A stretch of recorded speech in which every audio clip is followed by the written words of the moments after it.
I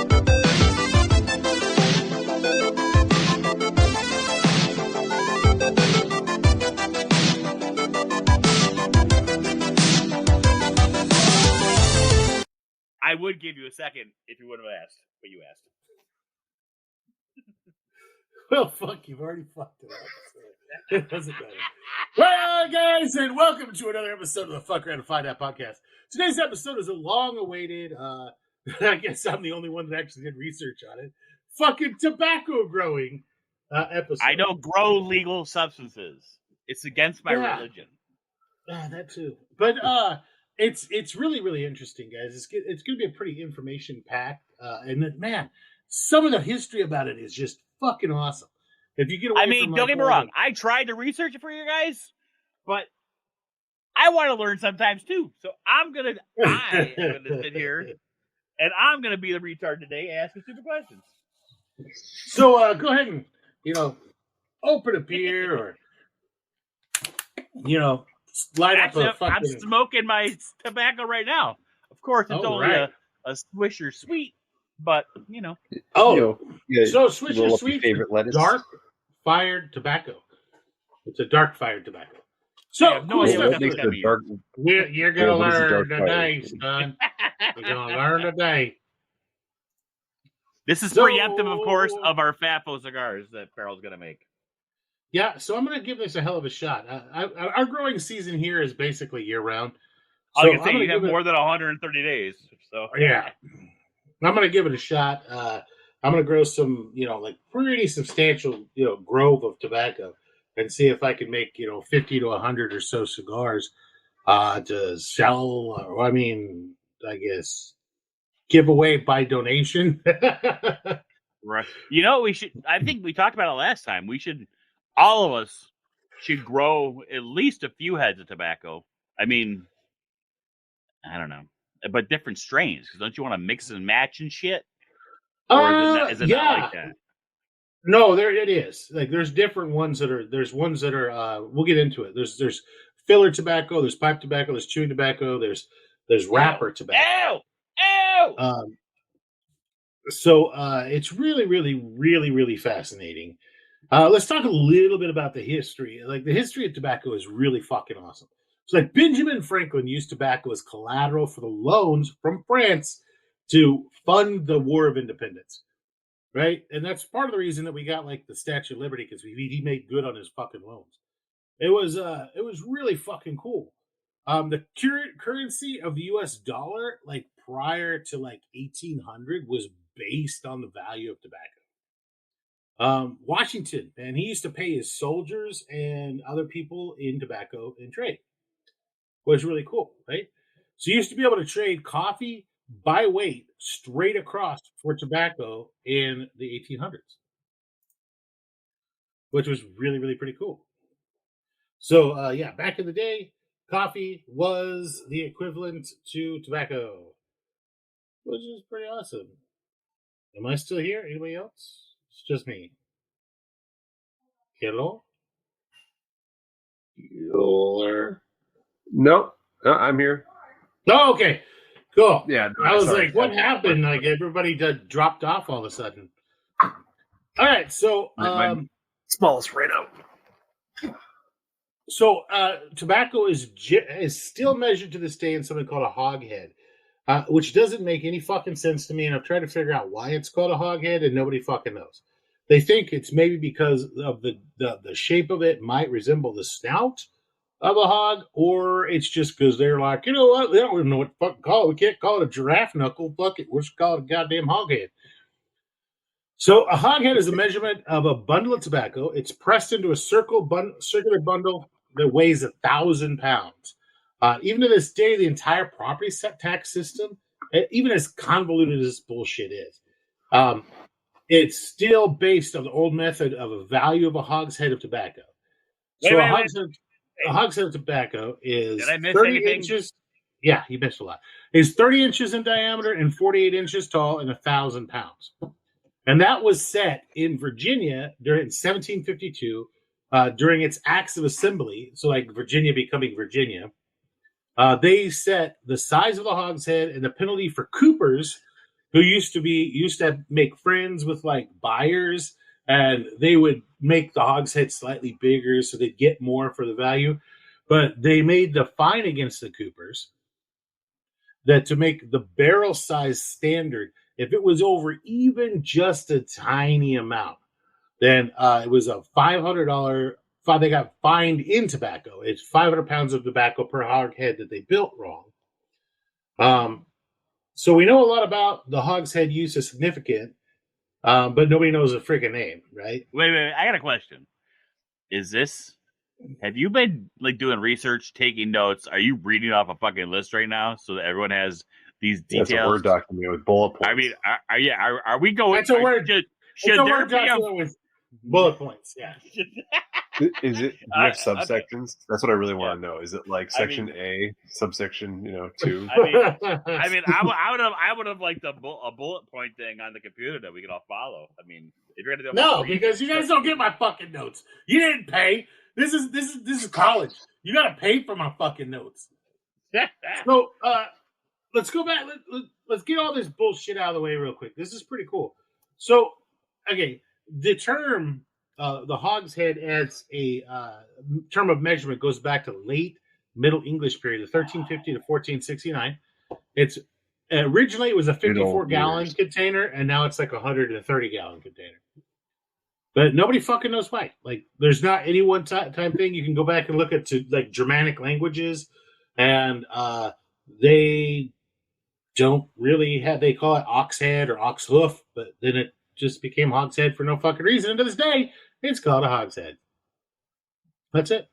But it's still like what's really crazy to me is that it's still like your property taxes you buy are still based off of how they used to fucking measure tobacco. It's not based off of like, because if you look at it, oh, your property tax is based off the wealth of your land. Well, the wealth of your fucking land is based off of the fucking hogshead. It's based off of the price of tobacco that was set in 1750 fucking 7. So it's like, it's so convoluted that there's no wonder everybody just is like, I don't fucking know. What's it worth? You don't know until the bank tells you. Right? It's stupid. But and this is all based off a leaf, because isn't tobacco a leaf? Yeah, tobacco's a leaf. It's in the nightshade family. It's similar to like tomatoes and peppers. Is it nightshade? I was going to say that's crazy. Yeah, well, there's some. We really only eat like 4 plants, right? We eat the nightshade family, which are potatoes, tomatoes, peppers. All of that shit is in a nightshade family. We eat the cucurbits, which are like your melons, your cucumbers. Yeah, we eat the squash family, which is all your various types of squash, and then we eat the wheat family, and then we eat the corn family, the ZMAs, and that's it. Those are the only. That's pretty much that covers all the foods that humans eat, except for like the outliers, like the weird ones, like cassava or like sweet potato. But it covers. Yeah. But those. Where does the McDouble come in that? You're going to your grasses is pretty much what your is also your grasses is the same as corn. Corn is just a modified grass. Same with wheat. So your grasses are going to be where your McDouble comes from, because the cows eat the fucking grass. Circle of life. Yeah. The circle of life, and then they also render some of the shit in there and make it into the circle patty, which is I can't imagine this circle. Yeah. But so yeah, tobacco is really fucking fascinating. Like, okay, so way back in the day, you're talking about like the Native American tobacco and stuff that originated in Mexico a long time ago, and it slowly made its way across most of North America through the trade between the native peoples of Mexico, not actual Mexicans, but like the native people of Mexico, and the Native Americans, right? The Apaches, Comanches, everybody else, like doing trade down through there. And native tobacco, you can still grow it by the seeds or find it growing in a ditch somewhere. Totally smokable and totally processable, except it has up to 9% nicotine. So it is traditionally was used in very small amounts and mix with other herbs in order to smoke it. So you didn't fucking like shit yourself in the middle of a fucking like tribal deal. You're all sitting around, passes Pete's pipe, and then somebody fucking passes out and everyone shits himself. Be great. Because nicotine's awesome. a pretty potent, nicotine's pretty potent. But they used to use it to make poison arrows and also like poison and kill other critters. Because nicotine is processed by your body even after you die. So it leaves like you can kill something with nicotine, which is really quite easy to do accidentally. And then really eat it later. Yeah. So nicotine, a lot of the pesticides are based off of nicotine. And one of the things you're going to find when you grow your own nicotine, your own tobacco, is that not a lot of stuff eats it. The hornworms, the same little big old green ones that eat like your tomatoes, will munch on it a bit, but nothing really takes it down. Except for the tobacco mosaic virus, which is the largest and the first virus identified by humans. Pretty much tobacco just kind of fucking runs the world. So it's the largest virus and the first virus ever identified by humans. The tobacco mosaic virus is so large it can usually be seen with even like a really powerful magnifying glass. It is larger than most cells. It's a huge fucking virus. It's like the super Walmart of viruses. But yeah, it's pretty damn cool, man. So we get to that. Let's talk a little bit about seed starting. So tobacco seeds are tiny. They're like fucking grains of sand. They're like little powder bastards. They make like even poppy seeds look big, right? They're tiny. They have about a 10-to-1 ratio of being fertile. So if you want 100 plants, you need to plant like 1,000 seeds. But 1,000 seeds will fit on a toothpick. And they're really tiny. So and they need light in order to germinate. So the best way to start them is to use your Petri dishes. You can use your leftover Petri dishes. You can use new Petri dishes. Doesn't really fucking matter. Just make sure to clean them first. So you take your Petri dish. You're going to put just a little tiny layer of seed starting mixture in the bottom of it. Mist it just lightly, and then sprinkle your seeds over the top of it, and then put the top on the Petri dish, and then put it underneath a grow light. In about 7 to 10 days, you'll get a whole bunch of tiny little sprouts. You pluck those little fuckers out with a tweezers, and then you're just going to put those with the little root ball and everything you plucked out, with a little bit of dirt, right in the sand. And now they're going to be tiny when you do this, like tiny little green specks. But they're pretty fragile at this stage. So they're really pretty fragile to like what's called dampening off, which is like mildew or mold infection, stuff like that.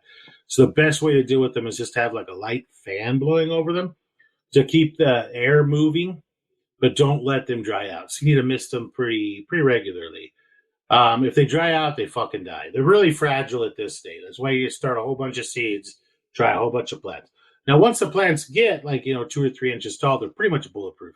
By the time that they get to where you want to plant them out, where they'll be normally 4 to 5 inches tall when they can go outside, you can't fucking. They're as bulletproof as a tomato or a pepper. They're pretty much, unless you intentionally kill them, they're going to grow. One of the good ways to help them survive is as soon as you transplant them is to water them with a 50-50 fertilizer mix. It's going to be like a water, like Miracle Grow, or a watered down, water soluble fertilizer make sure that it has boron in it. Most of them do, like Miracle Grow does, and then a whole bunch of them do. But if you get like one, like if you're going to do that Master Blend doesn't have boron added to it. But so you definitely want to make sure that you just use Miracle Grow. It's fucking cheap as shit. Or Miracle Grow knockoff. It already has boron in it. But 50% the strength. And water, they do really good. The boron helps them keep from getting infected with mold. After that, a good way, the old way they used to tell is when the first set of leaves on the bottom that come out are wider than a silver dollar. That's usually when they're 4 or 5 inches tall, that they can go outside. And you want to plant them after any danger of cold is over. Now, by the time that they are 4 to 5 inches tall, to the time that you put them in the ground, to the time that you harvest them, is only 60 to 65 days. They take the first 45 days of life to get to the 4 to 5 inch stage. And after that, they grow like fucking wildfire. In 60 to 65 days, you're talking 10-foot tall, 12-foot tall plants. They just boom, they really take off. And because of that, spacing? You can plant them touching. Like most of the time if you're going to grow a type of tobacco that's like, say, Swisher Sweets is made from, or chewing tobacco is made from, they plant them on 36-inch centers. And that's because they want them spaced out quite a bit because they want the leaf structure to be different. But most of them do 20 to 24-inch spacing because they don't care if they grow over the top of each other. Nobody gives a shit. They're not going to compete with each other. And if the bottom leaves get shaded, they die off a little quicker, and then they can harvest them faster. Is it is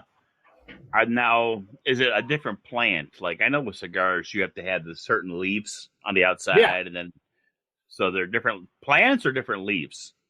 Those are different varieties. Just like when you get with like a strains.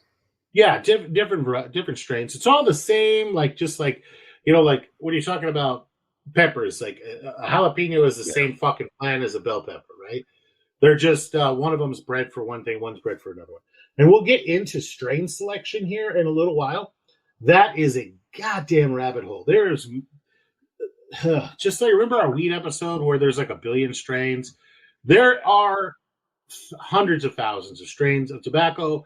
I've waded through this goddamn bullshit, and I found ones that are like popular, like Cuban, like actual Cuban cigars, like Romeo and Juliet, and those ones that like are familiar to people. I'm like Robusto. Did you just say Juliet? No, like the Romeo and Juliet. Yeah, I mean, you mean Juliet? Or did you mean Romero and Juliet? Listen, I'm just pronouncing it like my Mexican does, okay? You fucking racist. All right. So it's really, really fun. Now, once you plant these little guys outside... Wait. So if you know a girl named Julie, do you call her Huli? It depends. Like, do you have I mean, if you have your green card, or if you're faking having your green card, like it depends. Like, what's your goal here? Are you trying to sound exotic? Are you trying to get the $10,000? Is what you're saying? Yeah. You walk over and try and walk back, like, so I need a job. I am not from here. So these guys grow like really, really fast, like weeds. Now, one of the things you want to make sure you don't do is don't let them flower, unless you're trying to get seeds. And the ones do they produce a lot of seeds? Oh fuck yeah! Like each flower produces a seed head that once you like open it up and put it out, you'll end up with a little pile of like little black sand, like little seeds. The seeds are absolutely ridiculously tiny. Like probably about 10 of them equals one poppy seed, right? They're like powder. They're they're fucking tiny. So you'll end up with a little. Each seed pod holds something like 10,000 or some odd seeds, and each plant flower stalk probably has 100 flowers on it. They produce a fuckload of seeds. You only need to ever do one plant, and we'll get Same as marijuana. Same as marijuana. Yeah, you'll have fuckloads of seeds, a lifetime supply of them. You don't, but for your production ones, you don't want them to go to seeds. What you're going to do is called topping. Once the plant gets 3 foot tall, it's going to try, most varieties, about 99% of them, are going to try to start sending up a primary stalk right straight through the middle that's going to have the flower bud on it. You're going to break that shit off, right? Now, damaging the flower stalk like that, you can cut it off, break it off. They go in with these special mowers and just literally mow the fucking top of the plants just to keep them from growing flower heads. Now, once you damage it like that, the plant freaks the fuck out. Up until that point, it's like very little nicotine in the plant. Whoever figured this shit out is fucking crazy, right? So, but once you break that flower head off, the plant freaks the fuck out and makes 10, 20 times as much nicotine. So all of a sudden it goes to like 2, 3, 4% nicotine. The leaves themselves go from these flimsy little things to like hard, like rhubarb. You ever had rhubarb? Right? Yeah. Like rhubarb leaves. They go to like Rigid rhubarb. leaves. Yeah, like they become more rigid, they become more rubbery, they're a lot bigger, they're thicker, and you need them to go through that period so that you can work with the leaves later. Because if you don't and you keep the stalk and everything, all you're going to be able to do is make like loose fill tobacco with them. Because even then, it's not going to be very high in nicotine. But that loose fill tobacco, because it's just going to crumble. You won't be able to ferment it right. You won't be able to roll with it. You won't be able to do anything with it. It's just going to turn to like dry leaves you pick up off the ground, just powder, right? So you damage that stalk, and then what it's going to try to do, it's going to call it suckering. It's going to go down to about the 5th or 6th leaf up from the bottom and try to put more stalks out around the plant. Let those get up, 3 or 4 inches, and you'll see the little seed heads start again, and snap those off. Those are the only time you're going to actually need to do that is that first suckering, because the plant will get to maturity before you have to deal with suckering again a third time, right, or second time. Now, there's 2 different ways to harvest these. There is the way that you're going to just harvest the whole plant. That's like how Philip Morris and everybody else does, right? And that way you're going to get a pretty damn good harvest. But if you're doing it like artisanally, like in your backyard and you have 10 plants, or like how we're going to, well, I guess me and whatever slaves I can get to do this with, help me, are going to be doing is we're going to be harvesting from the bottom up. As the leaves turn yellow or look mottled at all, you would break off the bottom leaves and leave the rest of them going and just work your way up the plant until you're about 3/4 of the way up the plant, and then just chop the son of a bitch and leave it on the ground. And that's how you do it, but you'll get bigger leaves with a more robust and sweeter flavor and aroma if you do it the like heirloom, like artisanal way. If you do it the Philip Morris way, where they come in there and they chop the plants off at the bottom once they reach a certain height, and then they lay them over in the sun, and they let them wilt. They have to let them wilt, because those leaves, if you pinch them, they'll snap just like rhubarb leaves, right? So once they wilt, and that can take, in a hot place like Texas, maybe 3 hours. In Canada, where you guys are at, maybe 8 hours. It's going to really depend on how hot of a day you do it. You want to do it on a pretty warm day with a lot of sun, so that the plants don't start developing any sort of mold or anything. You actually want them to wilt, and they're wilted when you can pick up the base of the stalk that you cut, and the plant's all droopy, right? Instead of it just sitting straight out like a stick anymore, now it's like a broken penis. So once it gets to broken penis status, that's how you can just spear it. How they would, wife. Yeah, the disappointed wife period, the whiskey dick stage, is that they'll spear it. So they'd have these long poles. They put the whole stalk, and they'd go to the bottom of the stalk. They'd spear it onto these long poles, and they'd hang it up in rafters to dry. Traditionally, they'd hang it up in rafters of a barn or under the eaves of a house. Like houses would have those big wraparound porches. Well, the purpose of the big wraparound porches with the exposed rafters is so they could put those sticks up inside the rafters and keep it out of the rain, keep it out of the direct sun. Direct sun will break down the nicotine over time, so you definitely don't want them to be in that. And then they would air dry it for a few days, then they get into fermentation. So, how do you know when it's? Yeah. Oh, the curing process is a fucking bitch, and we're gonna get to that. That is a whole damn science by its fucking self. So how when your leaves are ready to harvest, if you're doing it the artisanal way, is when they start getting mottled, they start getting brown, or they start going yellow. Now you still need to wilt them. So what a lot of people will do is they'll take they'll go and they'll harvest their leaves and put them in a stack and just like run a string through them, or tie the ends together and then leave them in the sun until they're floppy. And once they're floppy, then they'll just hang them up by bundles from the rafters. Your average plant is going to give, if you harvested the Philip Morris way, you're going to get 12 to 14 leaves. that are usable off of the plant.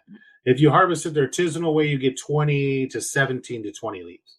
And they're a much larger leaf. Now, when I say they're a large leaf, I don't think people really understand how big tobacco leaves are.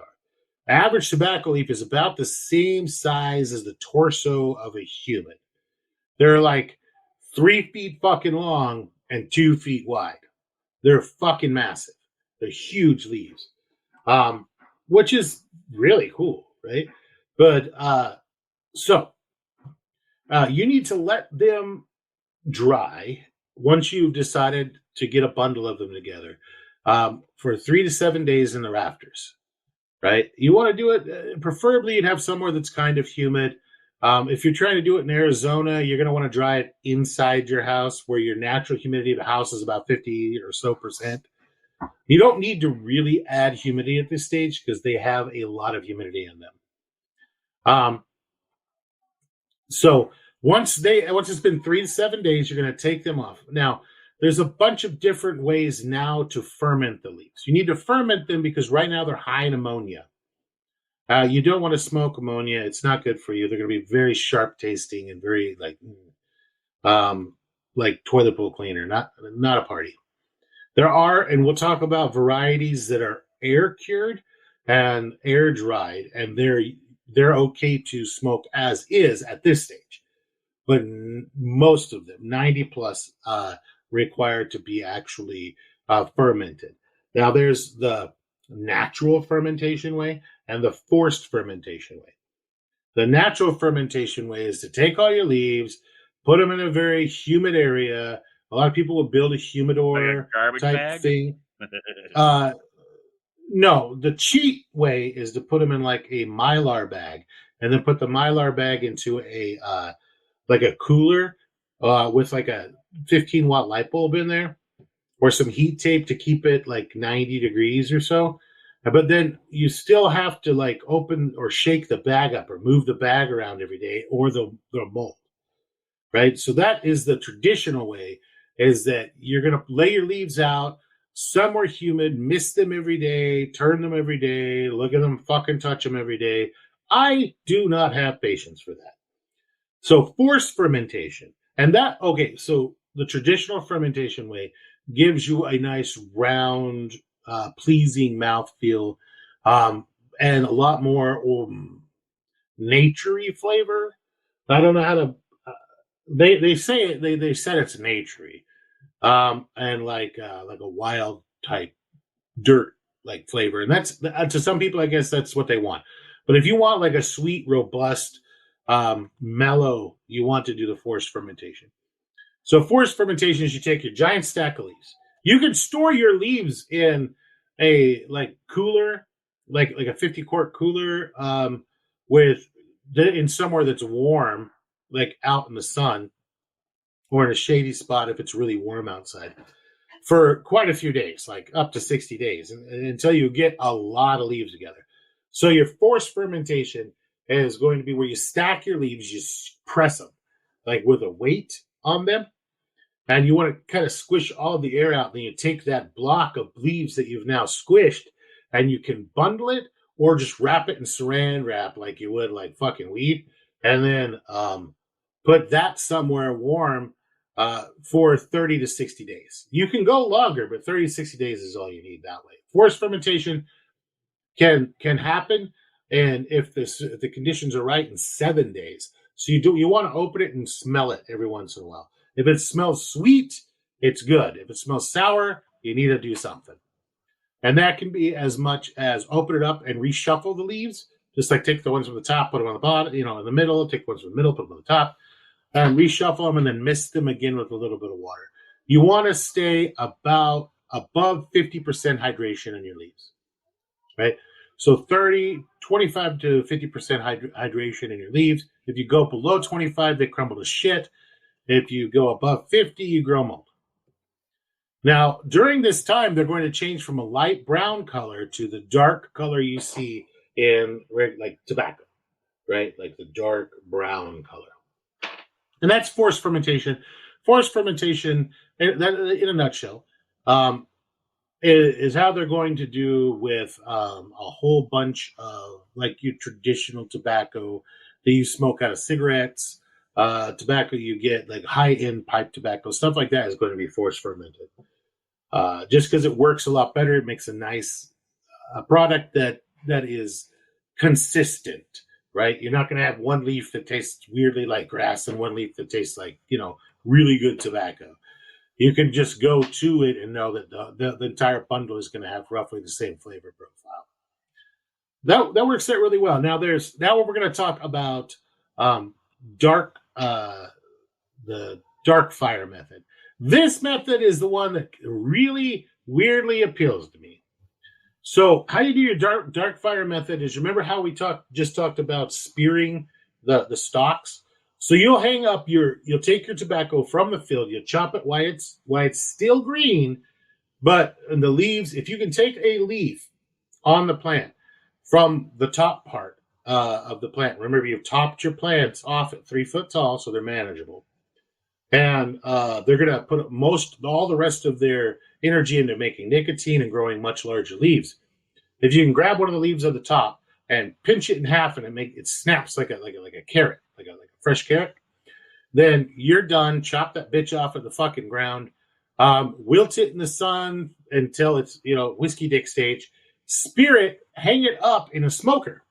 Now they have these giant smoking barns, and they basically have roof vents along the top and roof vents along the bottom, and they make large smoky fires inside of them. And traditionally what they do is they would take these large planks, they would take oak wood and cut it into planks like you would for making like 2x4s and stuff, lay them on the ground, then take all the sawdust that they'd cut from the wood mill and lay it up on top of them, so that as the wood burned down at the bottom, the sawdust would fall in and keep it from actually making a flame fire.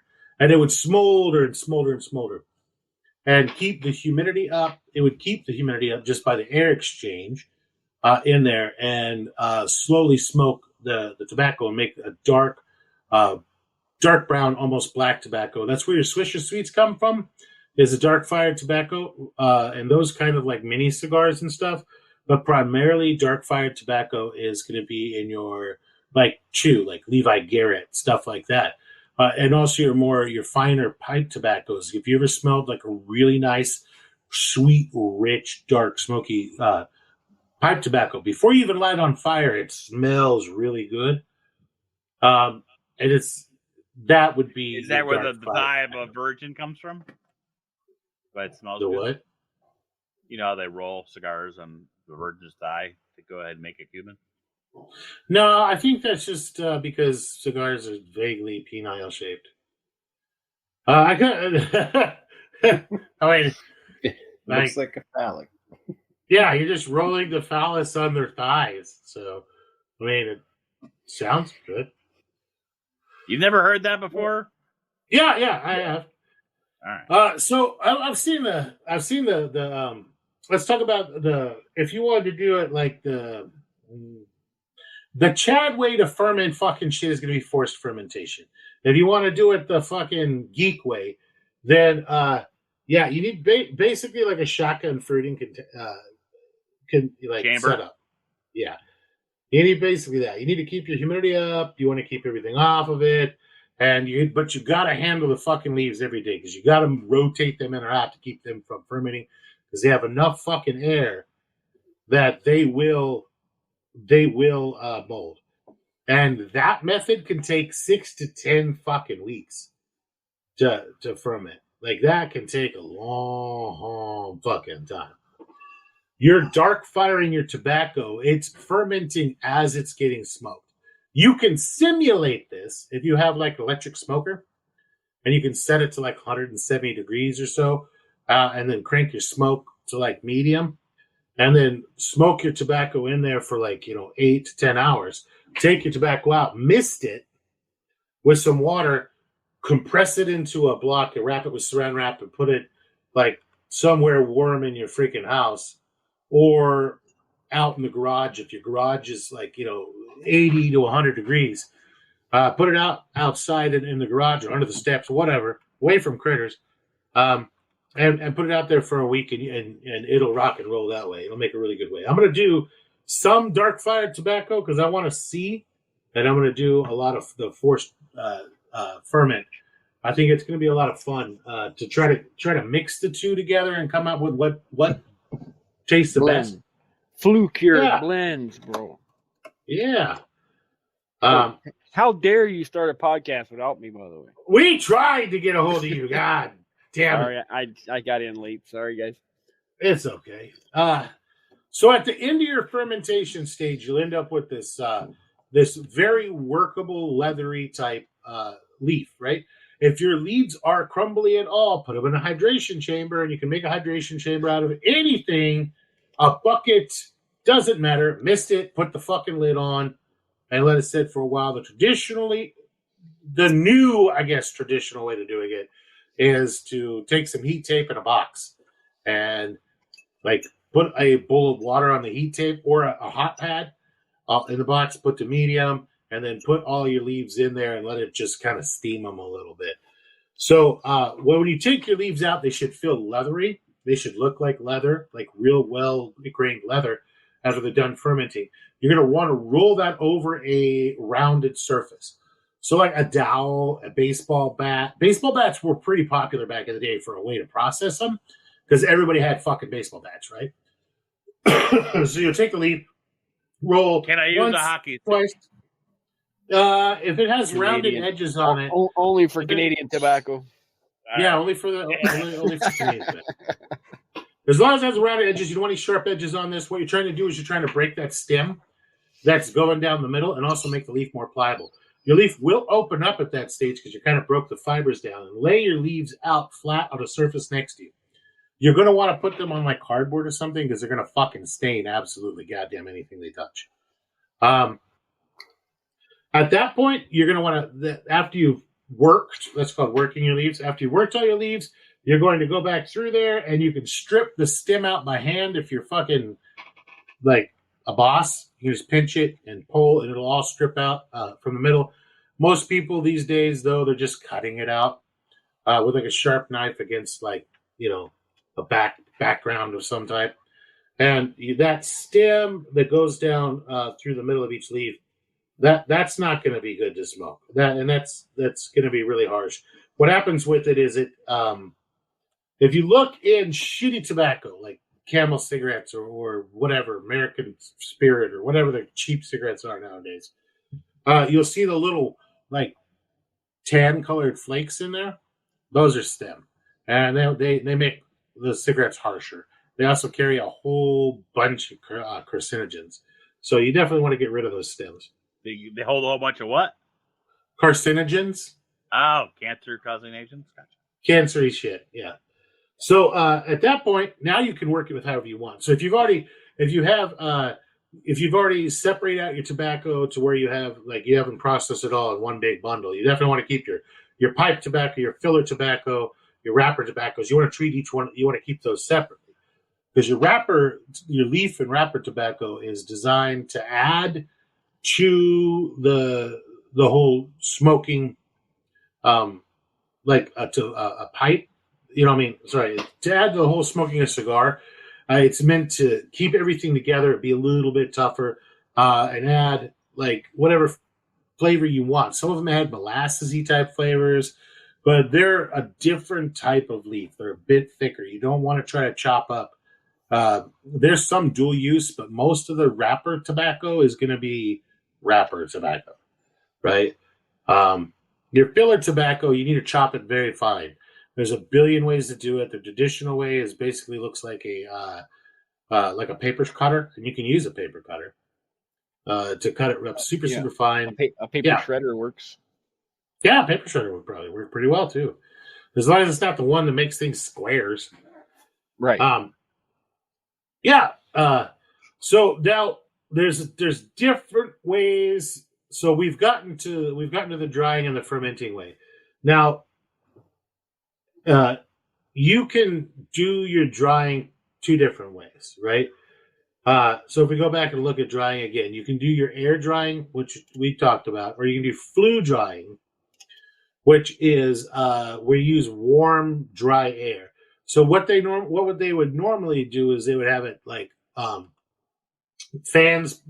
They have fans blowing in through a barn. Even back in the day, they would have fans that were drawn by horses, and it would blow the hot air through. So it was constant air motion. It speeds up the drying process quite a bit. Quite a bit. And sometimes they actually add a little bit of smoke, certain types of smoke to get the tobacco more flavor when they flue cure. Yeah, we got to the dark curing and the dark firing stuff was really, really fun. Seed saving for tobacco is going to be almost identical to seed saving for your weed. You're going to bag it and then switch the bags. But pretty much, that's pretty much what it comes to that. Now, also with flue curing, some people will spray like a sugar water mixture on the leaves to give it a little bit of a different flavor when they're doing their blends later on. That's pretty cool. Yeah, you can use like maple syrup, all kinds of crazy stuff. God, that's insane. This is such a fucking rabbit hole. You can go so deep. Yeah. When it comes to selecting your tobacco types, the most common is called Burley TN90. It's one of the most widely grown varieties. It's very high disease resistance, super high yield. It's one of the most forgiving varieties to grow. It's been grown forever. And the seeds are readily available. I think they're like $3 a packet. Now, some of the ones that I've read about that I think I would like to try when we make our tobacco. These are the ones that I want to grow. There's Havana 608. It's a cigar filler tobacco. It's 65 days to maturity. It grows about 6 feet tall. It air cures just fine by itself to a medium brown. It's got about 20 leaves per plant. For the cigar wrapper of what we're going to make as far as our FAFO fucking cigars, I'm going to use the Dominican Republic one. They have this long, narrow leaves. They're about 10 inches wide by 24 inches long. They're about 6 to 7 foot tall plant. And once again, like 65 days. Another little tidbit of info on your wrapper tobacco. You where you grow it at, you want to like put posts in the ground and put cheesecloth up over it. It grows better than a slight shade. They call it shade leaf tobacco. For the wrapper tobacco. That's the only one you do that with. Okay, sorry. They grew tobacco near my hometown in Florida. It was actually called Havana, Florida, because that's what they were famous. That was what they were famous for. So one of the other ones is going to be Black Sea Samson. Samson, Izmir, Burley, and Virginia are your foremost comments. Yeah, this one's supposed to. It's a good filler. It has sweet smoke. Says sweet, rich smell. A soft matte fill. They get like 4 to 5 feet tall when they're topped. Moonlight. There's another variety. Even when it's topped, it'll get 10 feet tall. They have these huge leaves. They have the big, big leaves. Historically, they've been used for wrappers. This one is best flue cured. Paris wrapper is the last one that I'm going to be growing this season. These get about 6 feet tall when they're topped. They make a really big leaf. It's about 20 inches wide by 3 feet long. That can be used as a filler or a wrapper. It's best flue cured as well.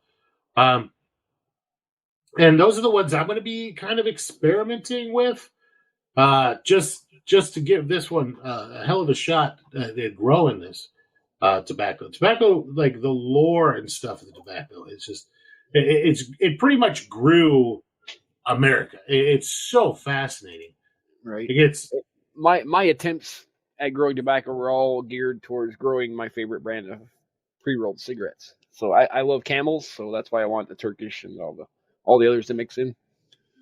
Nice. But that's what Izmir is, a Turkish tobacco. It's a smaller plant, but it's really sweet and sour at the same time. Nice. Where I'm going to be getting the seeds from is going to be from Victory Seed Company. That's where I got mine. VictorySeeds.com. They're the ones that I've found that have like They have well over 100 varieties of heirloom tobacco.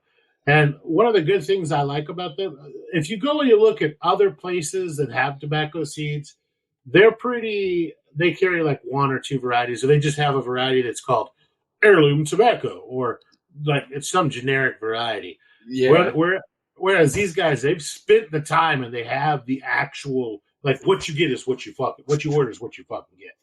So, and all the way from the wild types to Virginia Gold, right? Like they have everything, and they're all running about $3.50 a pack for seeds. So I'm definitely gonna. I don't know. I'm looking at $4.50 Oh, for the Pennsylvania broadleaf tobacco. I just took the Pennsylvania is right next to me, so maybe that'd be the one I should buy. Tobacco is a very hardy plant. It will, after like the first season, they say it'll acclimate to your area, so the seeds will grow better the following year because it gets used to your environment. Oh, all right. Yeah, it can be grown in all 50 states, even Alaska. I'm definitely gonna. You only need 100 days outside. Yeah. I'm just gonna let these fuckers crossbreed like a motherfucker. So we're gonna come up with our own mutant fucking FAFO goddamn fucking tobacco variety.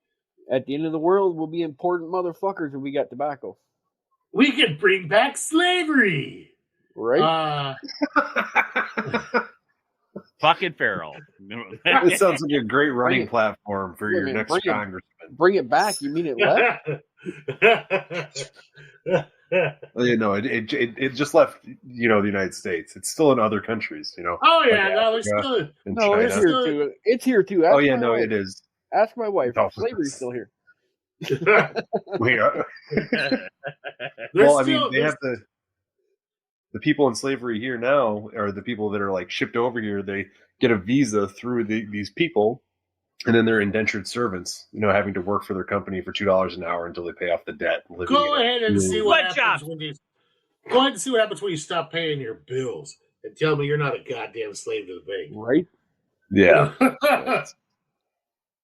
Let's send the goddamn cops to come and get your money.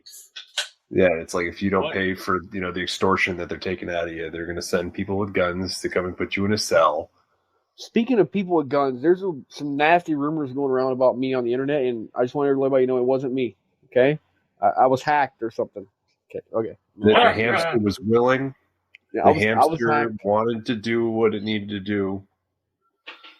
Are you talking about your bird typing trim? Yeah, the bird. It was the bird. That's what it was. The bird hacked me. The bird diapers. Yeah. The bird hacked his account. I think before we finish with the fucking and get off the goddamn subject, I really do think that the growing tobacco is worthwhile for everybody, even if they just fucking experiment with it. I think it's really, really cool. It's got a lot of cool history, but also, even if you don't fucking smoke tobacco, it's a hell of a trade fucking item. It's a beautiful plant and other it's an insect repellent also. Yeah, you can use most of your insecticides are nicotine based insecticides. So you could just grow tobacco, mush it up in fucking water, spray your other fucking plants and kill all the bugs up. Uh-huh. It's gonna work better if you boil it first to make a tea out of it. But if you had to, you could just mush it up. I'm gonna jump real quick. What the fuck? I'm gonna buy 2 packs of seeds right now. Okay. Which one should I get? Burley TN95 in Virginia. Burley TN90, yeah, in Virginia. Virginia Brightleaf and hold on, you said a T95. I see it. No, T90, just T90. Sorry, Burley T90. That's the one those are the two that would probably do best for you. Both of those are common smoking tobaccos. Yeah, and they're also fucking bulletproof. Yeah, highly domesticated. They're like landrace mushrooms. They're gonna be super super easy. It's a TN90 Burley tobacco. It's right in the first page, and the Virginia Gold Leaf, the two right next to each other. Those are gonna be your easiest to grow ones. All right. I hear they have really cool flowers too. They do. So Virginia Gold, not Virginia Bright. There's a difference. Yeah, Virginia Gold is going to be your pretty standard. That's going to be like the type that you are probably most familiar with if you've smoked like Camels or Marlboros and stuff like that. Yeah. Yep. Listen, I smoke pipe tobacco, and I'm smoking the highest grade Warrior Indian tobacco right now. I'm smoking the highest high card brand tobacco right now. Pipe tobacco. Okay, so if you're gonna do for like if you're gonna do like a pipe tobacco. Well, this is sold as pipe tobacco, even though it's actually cigarette tobacco, so that you can get around the cigarette tax. That's the only difference. Yeah. I do smoke it in pipe though, because I'm too cheap to buy. I would do cherry red for a pipe tobacco. It literally says fucking pipe tobacco in the description. It's a 75-day one, but it has a shitload of leaves, 26 leaves to crown. They're big leaves, and they're really it's a really mild pipe tobacco. I do it like cherry gold and then do the burley and then mix those two bitches together and come up with a really nice pipe tobacco. Nice.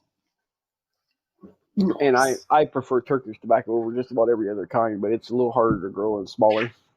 God, I've read literally the description on each one of these fucking tobaccos, and like I'm gonna have fucking tobacco dreams or nightmares tonight. I don't know. Maybe it'll be a good dream. Maybe I own it in my dream. I own a fucking tobacco plantation full of just bored people and stuff that are totally free and not at all there against their will. Is there so about all this tobacco information? Is there like a tobacco sommelier? Or term? Yes. Yes. There are in like big cities. You can go into certain bars or tobacco sampling bars, and you can like sit in these walk-in humidors and sample thousands of dollars cigars and shit. Oh, we had the what would the rooms. first thing be called? You're in a glass room, and you're fucking sitting there smoking it. Yeah. Yeah. God, there's one that's called Angels and Devils. I think that's in San Antonio. That I've been to. I think it's Angels and Devils, but it's like the ultimate man bar thing. They've got like good whiskey and like every imaginable type of cigar, and they'll roll you a cigar. In those places, yeah. Yeah, you could like pick out the fucking tobacco and have it rolled right there in front of you, and then sit there and smoke in the fucking bar. And then there's like the back part of it has like a barber shop. So like everything you need to have fucking done, right? You're getting the shave and you're smoking a cigar. And next door is like a fucking car oil change place. So drop your fucking car off, go get a goddamn haircut, smoke a fucking cigar, and drink a goddamn whiskey. And then drive home. Perfect. That's just like mommy's kisses. That's responsibility. Yeah. 2 shots of scotch. Got my 38 snub nose in my boot. We're good to go collect from the shark. It cost me $7 for the seeds, and then it cost me $6 to ship them. Damn it! The sons of bitches. It was fuck you with That's the shipping. Still a pretty fucking good deal. Oh, since I put up the greenhouse, like all of my my pepper, remember the dayteal peppers? They've been taking forever to grow. Something magic happened in the greenhouse. Some bitches shot the fuck up. So probably another 2 weeks-ish before I'm gonna be able to ship them to y'all. Sweet. Nice. Yeah, everybody's gonna get some fucking daytail peppers, and I'll just ship everybody's fucking everything else at the same time, man. One big shipment. Nice. But dude, how does this company have my goddamn credit card? What? Uh-oh. I just went to go pay out this fucking thing, and it's trying to. Fucking your browsers now remember all your credit card information without asking you. It's kind of shitty. I've turned that off, so Yeah, it's still they doing turn it in the themselves fucking back on. background. They turn themselves back Oh, on. look at the bottom. It has it. They're integrated with everywhere. Venmo, Visa, Shopify, Google Pay, Meta, Discover. They're Apple Pay. they're integrated with everybody. So as long as it's registered, like it's your what's that fucking stupid shit called? The one IP address, and like everything matches up, then it's gonna autofill. Yeah, it's annoying. That's how they're gonna get you. I literally have to check my bank app at least twice a day just to see who the fuck has their fingers in my account. I mean, it's the only way. Only paying subscriptions. Well, porn subscriptions, 1-800, I'm lonely, normal stuff. You don't have to be lonely. At farmersonly.com. If only there were some girl farmers on there, I'd be set. Add the fucking bar. That made me happy. You can't. The farmers were well timed. It's glorious. Yeah. Thank you. Yeah, it was beautiful. Made me happy. Very beautiful. Being called beautiful by two men is just, the highlight of my evening. Sorry, I was late today, guys. I was out romping around in the woods after work. Did you hide the body? Anywhere else? No, me and my buddy, we went out and we found this huge hill on our property that overlooks like everything for miles and miles, and we made our plans on how to build a little trail up to it, and we're going to build like a half underground cabin this summer to go hang out and shit and smoke drugs. I mean, think about other people who smoke drugs. Ah, yes. Well, maybe you'll be able to roll it up in some tobacco you made. Tobacco, we're going to cook out, we're going to build a rocket stove in there, and go hang out in the winter, everything, man. It's going to be the ultimate man cave. They'll be here on Saturday, and that's true. I love man cave. So let's talk about some fun stuff to do with your nicotine now that you have it. So nicotine is a super potent freaking neurotoxin. Yeah, you can just kill it down and kill the shit out of somebody. Yeah, that's what we're getting at. So remember how we talked about at the very beginning that the native tobacco can be up to 9% fucking nicotine, like way higher than regular tobacco? Now, you can go out there in the ditch and just fucking pick that shit and boil it down to a tea, remove all the matter, and you'll end up with this dark brown fucking tea. And then just keep evaporating it off gently with a double boiler until you get like this thin syrup at the bottom. And then people would use that to coat darts and shit to kill fucking birds and fucking ground squirrels or whatever the hell else people ate. But that stuff right there, if you mix with a little bit of DMSO, now becomes skin absorbable. And probably, theoretically, maybe would be a good way to, kill rodents that just happen to be running around your property. Things like that. Yeah, the lethal human dose for nicotine is 60 milligrams, in case you guys know. Yeah, you'd be way above that. In a very small amount of that tea, if you took like 4 or 5 pounds of that wild stuff and put it in a big pot, boiled that down to where it's like maybe a quarter of a cup, you're going to end up with like maybe 30 to 50 grams of nicotine in there. That's a lot. That'll do you. That'll do you, donkey. That'll do you. That's enough. That's enough right there. Now, as a useful thing, besides like getting rid of mutant zombie bikers in a zombie apocalypse, the useful version of that is that now you have that concentrate. It's pretty fucking shelf stable. If you want to make it further shelf stable, you can split it in half, like by its weight with like rubbing alcohol, ethyl alcohol, whatever you want. And then now it's like a 50-50 alcohol mix. And now you can use that with like 1 teaspoon and 5 gallons of fucking water as a spray to kill like insects, wood boring bugs, like around your survival cabin in the middle of the woods or whatever else you wanted to make. Or just make a hell of a batch of rat poison, spray it on a whole bunch of corn and throw that fucking shit around so the damn rats and stuff will eat it and die. Wow.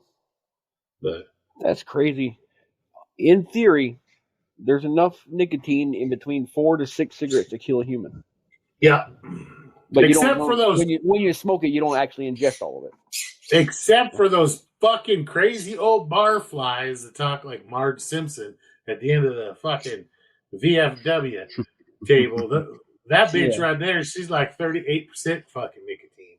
Yeah, well, I mean, every cigarette contains anywhere from 11 to 15 milligrams of nicotine, but when you smoke it, you only ingest 1 to 2. So technically, if you were to like chain smoke 60 cigarettes, you would die. Yeah. Now I gotta ask: has anyone else seen someone eat a cigarette? I've done it. I've done it. You've done it. Now, how much are you ingesting then if you're eating a cigarette? Filter and 11 to 15 milligrams you're ingesting. Enough to make you shit yourself. So if you ate 6 cigarettes, you would die. Most likely. Okay. Yeah, don't do that, guys. This is not a pleasant way. It'd be a rough way to go. It causes a heart attack. Is how you kill. Yeah. Oh, but it's not gonna fit. Yeah, you're gonna shit yourself in the process. You're gonna sludge out, right? Don't you always shit yourself when you die? You regret that for 4 hours. It's called sludge, right? Like the acronym for it is fucking sludge. It's salivation, lacrimation, urticaria, gastrointestinal distress, and crying.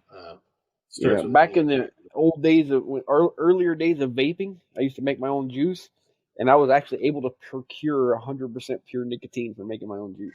They don't sell that anymore. I had a big bottle of that, but I made my own juice and slowly worked my way through it.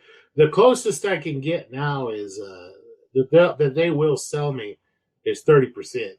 Yeah, they really cut back on that because it was such a dangerously potent stuff. Like you can get on your skin and poison yourself. Oh, people were dying, because they were fucking retards. You get these or mix up a fucking batch of pure nicotine vape juice like an idiot, Oh, I watched a fucking video of some dude doing a pure nicotine hit, and the guy he really didn't look like he was feeling good. He took a huge fucking rip off of a mod and like held it and then blew it out and then immediately fucking vomited and fell off the chair. So I don't know. Maybe he did. If he died doing what he loved. We'd all be so lucky. What? That's not the way you want to go. No, die doing what you love. I mean, he died loving to get clout. Like he died. What's dangerous? Trying to get internet salt. That's dangerous because it's not harsh like regular nicotine. No. Ooh. You can make some wicked powerful vape juice. We won't get into that though. But so that is basically all I have for this. Remember, back to seed saving though. If you want to keep like your burley TN90, you want to bag a flower head before you let it get, because tobacco is a slut. Yeah, tobacco is a goddamn slut. It makes a huge flower head with a whole bunch of flowers, and each flower turns into a seed pod with a fuckload of seeds, and you can have different seeds in each flower head because it's a slut, right? Like they don't. Yeah, it's so like you the can puppy dog that's born with 4 different dads. Yeah. It's going to be on Jerry Springer next week. So you're saying. Yeah. So if you want to keep it the same thing, like the Victory Seed people do, they bag every fucking head. So they bag the heads. Well, after it goes to, then you take that bagged head, bend it over, tap on it a bunch. All of the pollen will come out. Take it off of that one and put it on the one you want to switch the heads, switch the bags, and then shake it and mess it around. Similar to breeding marijuana. Yeah, just like we talked about with on the previous episode. Mm-hmm. That pretty almost identical. Yeah, but now remember though, the ones you're saving for fucking future seeds are not going to be that high in nicotine. To get the higher nicotine, the nicotine levels like you want, you have to torture the plant a little bit. You have to deadhead it, top it off, and then kill the suckers when they come up. And that stimulates the plant to make more nicotine and make the leaves thicker and more robust so you can work with them later. If you don't do this, you end up with like flaky ass fucking weak leaves with a weak nicotine level. The only ones, just save a couple plants that you want to use as breeders, and the rest you want to treat like a redheaded stepchild, as they would say. Now, the only ones that are going to be that's going to be high nicotine without being tortured like that is the original like old like just ditch tobacco type stuff. The landrace. The landrace, that is harsh. I would not recommend it. My only experience go for it, bro. My only experience with it was as a fucking kid. We knew what it was because and so me and my brother, we'd whittled our little fucking pipes and then went out and got some and dried it, crumbled it up and put it in the pipe and smoked it. It was terrible. It was like lawn clippings that made you fucking dizzy. It was it did not taste good. 0 out of 10. Do not recommend. But if you imagine if you aged it a little bit, like you dried it right, and then fermented it, the fermentation step is. I've stressed this a few times throughout this conversation. It's very, very necessary to remove the ammonias and turn the nicotamides into nicotine. So it really reduces the amount of carcinogens, cancer-causing stuff. You need to turn all the Juliets into Juliettes. That's exactly right. Beautiful. Yeah. Beautiful. Dude, that's about all I have. There's 100 seeds in each one of these bags. Yeah. Well, okay, it says 100 seeds, dude, but nobody's fucking counting something the size of goddamn fucking, very, very tiny. Like nobody's counting powder. What they're probably doing is they have a little small fucking scoop. Yeah, and they're going scoop, in there. Or they have the electric scale that is going through a fucking conveyor belt. Dude, there's 100 seeds is going to weigh the same as probably 8 poppy seeds, right? No, that's not even going to fucking register. I guarantee it, inside there's a tiny little crack baggie that has the seeds in it, and a little crack baggie weighs more than the fucking seeds. Is there a crack in the baggie? No, but you can save the baggie if you can crack in it later. Then it's not really a bag. It's not really a crack baggie if there's a crack in it. Crack bag. If crack has resided inside of the bag, does it become the crack baggie? Then it's always a crack bag. From then it's on, it's like a guy that builds bridges. He sucks He's one a bridge dick. builder. He's now a cocksucker. He's not a bridge builder. Yeah, or you fuck a pig one time. I got a fucking joke. This old Irish guy comes up to a bar, and he's sitting in the bar, and he's looking down and stuff, and the bartender's like, "So what's wrong?" He's like, "You save a wee baby from a burning building. They don't call you the saver. You donate all your worldly possessions to the church. They don't call you the donator, but you fuck one goat."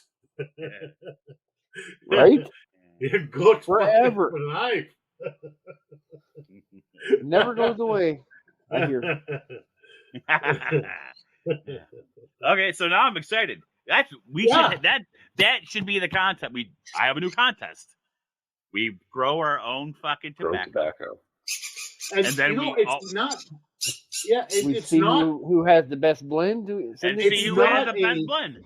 Yeah, it's not a unattainable thing. I was trying to make it as simple. I have tobacco seeds somewhere. I can find them. Now they don't last forever because they're so small. They don't have enough oils in them to last like more than like 2 or 3 years. Well, I'm going on 2 years for these, so you're probably going to get 50%, maybe 50% germination rate. But remember, they have a kind of a people tend to bury them. They need sunlight. No, they don't do so well.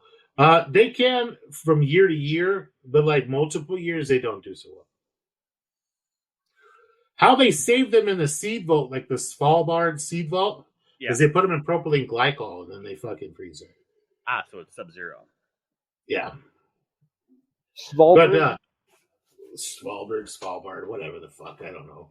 I'm not educated. Like, Hey, at least I remember close to what it sounded like. I'm better than half the people out there. I was somewhat close. I know what it looks like. Svalbard Sweet Seed Bank in Switzerland? Sure thing there, Harold. Where the fuck is Slightly it? Greenland? Iceland? I don't remember. One of them fucking lands.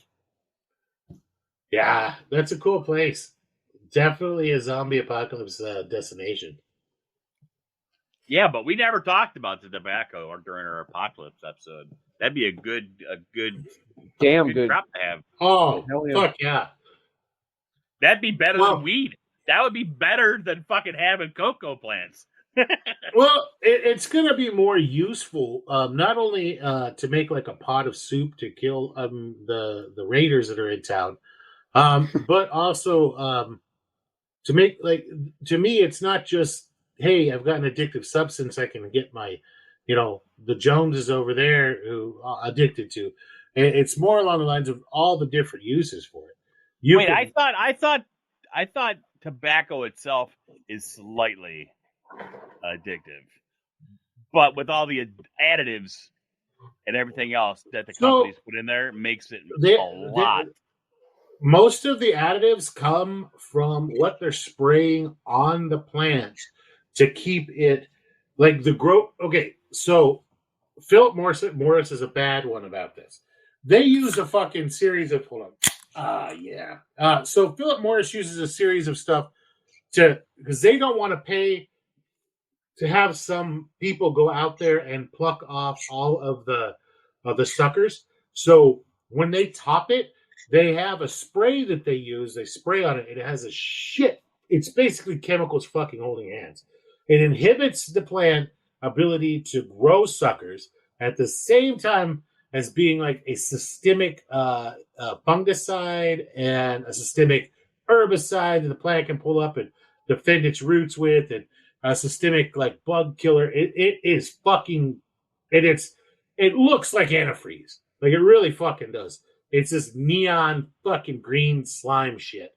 And it's like, ew, that's not healthy. And they admit it's not healthy. And the people that are applying it to the fucking plants you're supposed to ingest are wearing full hazmat suits. So I imagine it comes from the chemicals that they're adding to the fucking plants during the growth stages. It's not coming from anything to treat the plant with it after the growth stages. When it's come to the drying and everything else, the nicotines are concentrated to the point where not much is going to affect it. Sometimes you'll get a mold in there, but if you get mold on a leaf, you can wash it off with hydrogen peroxide. You can throw that one leaf away, and it's going to be good to go. But it's not going to you're not going to be able to grow mushrooms out the side of your fucking bale. So much stuff would have to happen to make that happen. It would be ridiculous. You'd really have to treat the leaves to make them less toxic to other life forms, to get other life forms to grow on them. So, if that makes sense. Yeah. Nicotine itself is a pretty potent kill everything chemical.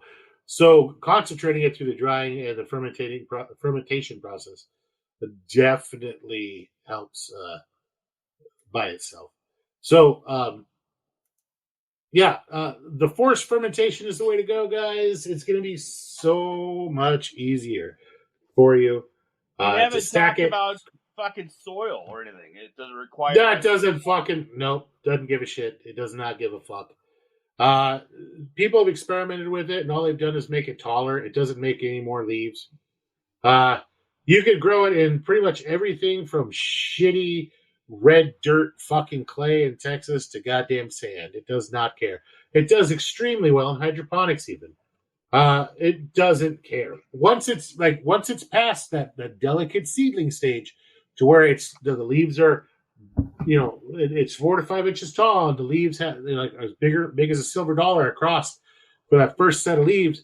After that, it's bulletproof. It doesn't give a shit where it grows. As long as it's not in standing water, it doesn't care. And even if it rains or floods, that's okay. But if it's for like a week or so of standing water, it'll have an issue. But the plants, the stem is so stiff that even like high winds don't even really knock it over. Is because they're planted, close together so they can lean on each other and kind of like, work it out. But it doesn't blow over like corn. It doesn't get, grasshoppers don't fuck with it. Crickets don't really fuck with it. It doesn't get spider mites. It doesn't get mites. They eat it, they die. It doesn't have caterpillar issues. It'll get hornworm caterpillars occasionally, but those fuckers eat too much and they die. Like deer, though, will occasionally get addicted to it and snack a little bit at a time, but they won't eat the plant to the ground. They'll come in, they'll take a couple of bites, foam at the mouth real good, walk around in circles, lay down, and chew their fucking cud. But they won't just like munch it all the fucking way down. Like I guess they'll do with weed. Yep. You guys were saying that the deer will fucking just destroy weed, but they won't. They won't tobacco. Tobacco gets deer too stoned to do anything, but weed does it. I don't know what the fuck. So it's pretty fascinating, man. It's pretty darn neat. It's pretty darn neat. I like the idea that at the very beginning it requires some finesse, so it's a little bit difficult. Remember, it started with the Petri dishes. Is the easiest way to start the seeds. People start the seeds. I've seen a whole bunch of different ways. Where they'll take like a Tupperware container. They'll put some like seed starting mix at the bottom of the Tupperware container. They'll sprinkle the seeds all the way across the top. Put the top back on the container and then set it in somewhere sunny so the sun could come through the sides of the container and sprout them that way, and then wait till they're maybe a quarter of an inch tall or so, and then transplant them that way. That's actually what I do with basil. Is how I start my basil instead of fucking with all those little bitty seeds. Is I just start them in a Tupperware container like that. I put maybe 2 inches of soil at the bottom of a Tupperware container. Just spread a fuckload of seeds across the top of it, mist them all, pop the top on. Then it turns into a forest, and once the forest gets about 2 inches tall, I just grab clumps of the fucking like basil and shove it in a hole. And instead of doing individual like basil plants, I plant like, I don't know, 20, 30 at a time in a fucking hole. And they just become this giant bush. You can do roughly the same thing with tobacco if you wanted to do it that way. But if you only have a limited number of seeds, like you're actually buying seeds, the way to do it is with the Petri dish and then pluck out as soon as they turn into little How seeds. am I ever supposed to get my hands on a Petri dish? I don't know. You're probably going to have to find a friend. Scientist friend, yeah. Yeah, a scientist-y friend. Jeez. Like, here, let me show you some pictures of this fucking stupid shit. Who is it? Who did that? I don't know. Where's our Mike Nutty podcast? So in podcast pics, here we go. This is the size of the fucking seeds. That's the seeds out of one seed pod. Look at those fucking things. Oh, okay. So those are really small. Yeah, right. I thought you were just exaggerating as per usual. So this is how you're going to transplant them. As once they make little green fuckers inside of the. Here's a zoomed in picture. In the podcast pics, I'm stealing them all from Victory Seed, but you can see how tiny that is, and you pick up the whole clump, like from the Petri dish, with the tweezers, and then just put the clump on top of a new like your little a new pot square. Yeah, and that's it. And then once they get decent size, they're fucking bulletproof. Like once they get to the 4-inch size, 5-inch size, you can't fuck them up. Yeah, so you're saying it takes about 30 to 45 days to get to the 4 to 5 inch mark. That's from seed? Yeah. And then you're looking at another 60 to 90 days. No, 60 to 75. I have never seen anyone that's over 75. So this is 2 weeks after transplanting the seed. They take a minute. So that's 2 weeks after the tweezer episode. They're just little fuckers. And then they put after 35, 45 days, they go fucking apeshit. Like once you put them in the ground after you transplant them out, the speed at which they grow is ridiculous.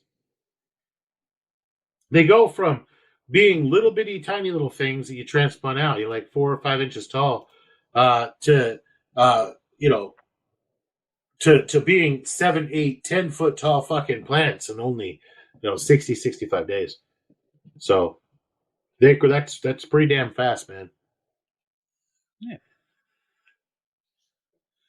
Nice. Okay, so, and you get about what 3-4 ounces per plant. So you're gonna get. I'm not exactly sure how much you get for fucking tobacco plants. And I remember this. Where do you get menthol from? You add it. It's a chemical you add. Yeah. Okay. That's what I thought. Mm-hmm. Can I make a Camel Crush? Is what I'm asking. Yeah. You're gonna get 5 to 7 ounces of dried tobacco per plant. Okay. Yeah, and you can buy liquid menthol. It's not impossible to get. Right. Yeah. Trimmy, I didn't know that you knew shit about tobacco. I know a little bit about everything. Yeah, but you seem to know an awful lot more than normal. I was really into growing my own tobacco for a while. It was one of my many hobbies. Did you know that, Ferrell? No, but I like it. That makes me happy. I didn't know you guys cared, so I never really shared it. Well, we don't really care, but. Well, what did I miss? Is there anything I fucking missed that we should have covered already? Because I feel like I was reasonably fucking thorough. No, you got pretty good, really. Okay. I mean, you didn't get into like creating your own drying chambers a whole lot. I mean, you touched the base on it. Well, we're gonna need that. That's because that was where the bulk fermentation means that you don't need to do all that crazy shit. Some of these people, they build them out of like styrofoam boxes. Basically, they're lined like the fish coolers. Yeah. I've even seen people modify old like kitchen ovens into curing chambers. Yeah, that's what I was talking about. They put the heat tape on there. They have like a hydrometer in there. They have the same thing you would do for growing a whole bunch of like a whole. Honestly, I would be interested to see how marijuana would taste if it was treated like it was tobacco. That would be really pretty fucking cool. It might mellow it the fuck out. I'm thinking you're going to lose a lot of your terpenes. It's possible. The only way to find out is the FAFO. Yeah. So So what they would do is they would take this. I've seen a lot of people build them out of old refrigerators, shit like that. They put some heat tape in there. They put a the little thermostat regulator on there. I guess a rheostat or whatever, so they can control how hot it is in there. They'll have like one of those what do you call them? The humidity controller, right? It measures the amount of fucking humidity. Humidistat. Yeah, humidistat, right? And they'll have it hooked up to like a computer fan to suck out fucking humidity when it's too much. They'll put like a bread pan of fucking water on the heat tape to keep the humidity, where they fucking want it, and the heat inside there at like 85, 90 degrees, up to 100, depending on how fast you want to go. And then try to keep the humidity around 75 degrees, 75 to 80%. And they'll suck it out as you go. And that's how fancy you can do. But that is not something you can just put your leaves in and forget about them and come back in 60 days and they're done. You have to fucking touch them every goddamn day and fuck with them. For people that have a lab and they're doing shit every day anyways, I mean, it can't take long. No, they just take their leaves out, they caress them, they look at them, they tell them nice things. Actually, they reshuffle them and put them back in. I honestly think that the reason tobacco was such a big deal in like the Virginias and stuff is just they have the perfect climate for curing it. Yeah, Original. Kentucky now, like the lowland valleys, where it's okay. So Kentucky, the reason it's been such a big part of our Pennsylvania or Kentucky and Pennsylvania area for such a long time is because they would get dry during the day, during the heat of the day, and the tobacco would dry out during the day, and then in the evenings, this is when they're hanging it inside, like or hanging it in the eaves of their house, the barns and stuff to dry, and then in the evenings, the humidity rush would come back in, like with the fog and everything else, and it becomes super fucking humid and still air at night, and the tobacco would soak up all that humidity, ferment a bunch, and the fermenting would slow down once it dried out during the day. And so it was like it was breathing, kind of like how you treat, whiskey that's in a barrel, right? It has to breathe. Then why couldn't you just put it in a container, closet, and then set a humidifier and go ahead and blast it and then turn it off and just have it turn on once a day and then have it dry out the rest of the day? You can set it on a timer. You can, but you're still, unless you have it compressed in the blocks, if there's airflow that can get through it, with humidity that can get through it, you need to check those leaves every day so they don't mildew, mold, or anything else. And then if one gets it, then they're all gone. No, if the one gets it, you can usually cut that piece off and chuck it. Remember, also, it's not like weed where it's going to spread like the fucking plague. It does not spread very fast. And that's why you're checking it every fucking day. And it's quite toxic environment for mold and mildew. Is that it doesn't really want to grow on there, but you know how that shit is. It's goddamn opportunistic. If it gets a chance, it's going to give it its shot. And over time, it will become habituated to it. So you don't want to give it that time to become habituated to it. You don't want to give it, you don't want to forget about it, go on vacation for a week, come back. That could be 30 generations of mildew that have now been growing on, your generation fucking 30, because it's like every 36 hours or so, it's 2 generations. So that have been growing on your fucking plant that now has taught itself to eat that fucking nicotine and eat that plant and break it down. Remember, we've talked a lot about on the show about how intelligent molds are and how they can be taught to eat fucking anything, from plastic to cigarette butts to goddamn people. Yeah. So I love how we just immediately went there. Everybody immediately went there. So yeah. That's how you get The Last of Us. Yeah, blood agar is a bad thing. Don't fuck with that. So so that's where you put all the when all the vacancies happen and you're trying to sell your house to keep the vagrants out. You just put mold all over the place and keep the squatters out. Call it squatter mold. You set off the squatter mold. Your squatter black mold, bomb. They'll both work. Yeah, you set off your squatter. your blood agar trained squatter mold bomb. Right. Fuck you! Yeah. Squatting this bitch. It's my goddamn squatters piss me off. Goddamn squatters. Squatters have rights.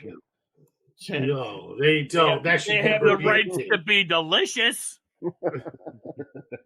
You should be able to keep them if you catch them. You should be able to keep them if you catch them. If you catch a squatter, they should be fucking yours. You should be able to own them. Like Pokemon balls. Yeah. All right. If you keep them in a cage for 24 hours, they can't. Go. Yeah. Go. Meth head. Yeah. Crazy meth head. I choose you. Yeah. What? Yeah. Crackhead Betty. Pika, crackhead chew. But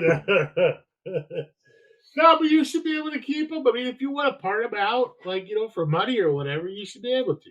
Yeah, what's the average organ donation? It's like $125,000 per person. Well, you take a few Start cutting things off up. for meth or heroin. Yep. But you can keep them in the basement for a few weeks and let that work out of their system. Put them through a little detox. Hook them up to a treadmill. Radiator. There you go. The treadmill. Turn a treadmill into a generator. It's like solar power. Yeah. We'll call it squatter power. It's like 15 Mexicans to run my house and RV. Renewable energy is the way. I'm selling electricity back to the grid. 22 crackheads later, by God. Yeah, My carbon footprint hasn't been smaller. I'm just feeding them spam sandwiches. God, Let them eat the dead. Let the feed them, let them eat the dead. Long pork. It's called long pork. Long pork. That's what it's called. During the Middle Ages, it was called human meat was called long pork. Sounds delicious. I mean, they used to eat it reasonably regularly. They do. Out in those foreign islands. I bet you the Clintons that fucking had long pork. I guarantee you. Now it's still called long pork if it's a child. I heard they have a thing for childs. Children. Yeah. Let's have that. Okay, this was gonna get really dark. I'm good. Boy. I'm good. That was really. What is the chemical that they supposedly get out of these kids? Adrenochrome. Yeah. I was like, okay, so all right. There was this psychologist. I'm not going to call him a doctor because he's a fucking idiot.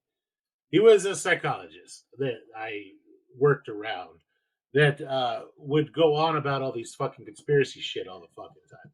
Now, understand, to be a psychologist, you have to be fucking insane. Like, there's no normal in psychologists ever. Well, I'd be like, so, and one of my friends was like, hey, get him started talking about adrenochrome. And I was like, what? I was like, what the fuck is adrenochrome? I said it out loud, too loud. And motherfucker heard me. 45 minutes later, I could finally take a breath, and I was like, dude, point on the body where adrenochrome is. Like, it's not a chemical made by humans. It's not part of a metabolic process. That sounds totally fucking made up. And I might as well have shit in his fucking mouth at that point. Because the dude lost his goddamn shit. You don't know. You can't tell me what you do and don't know. I was like, I've been to medical school. You haven't. Yeah. Yeah.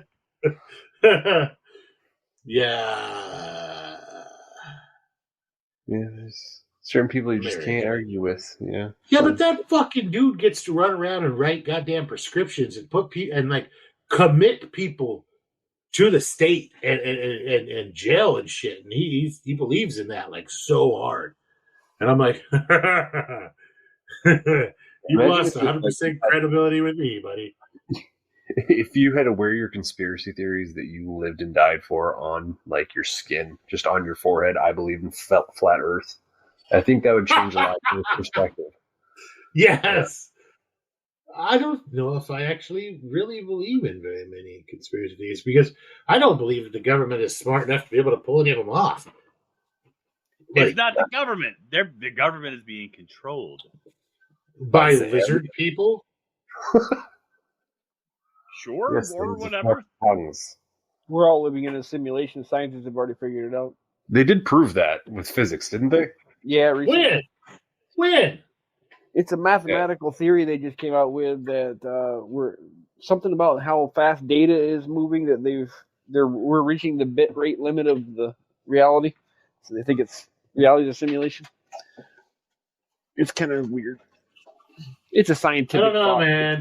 That sounds kind of like. But it keeps like the speed of information keeps like getting more and more and more and more.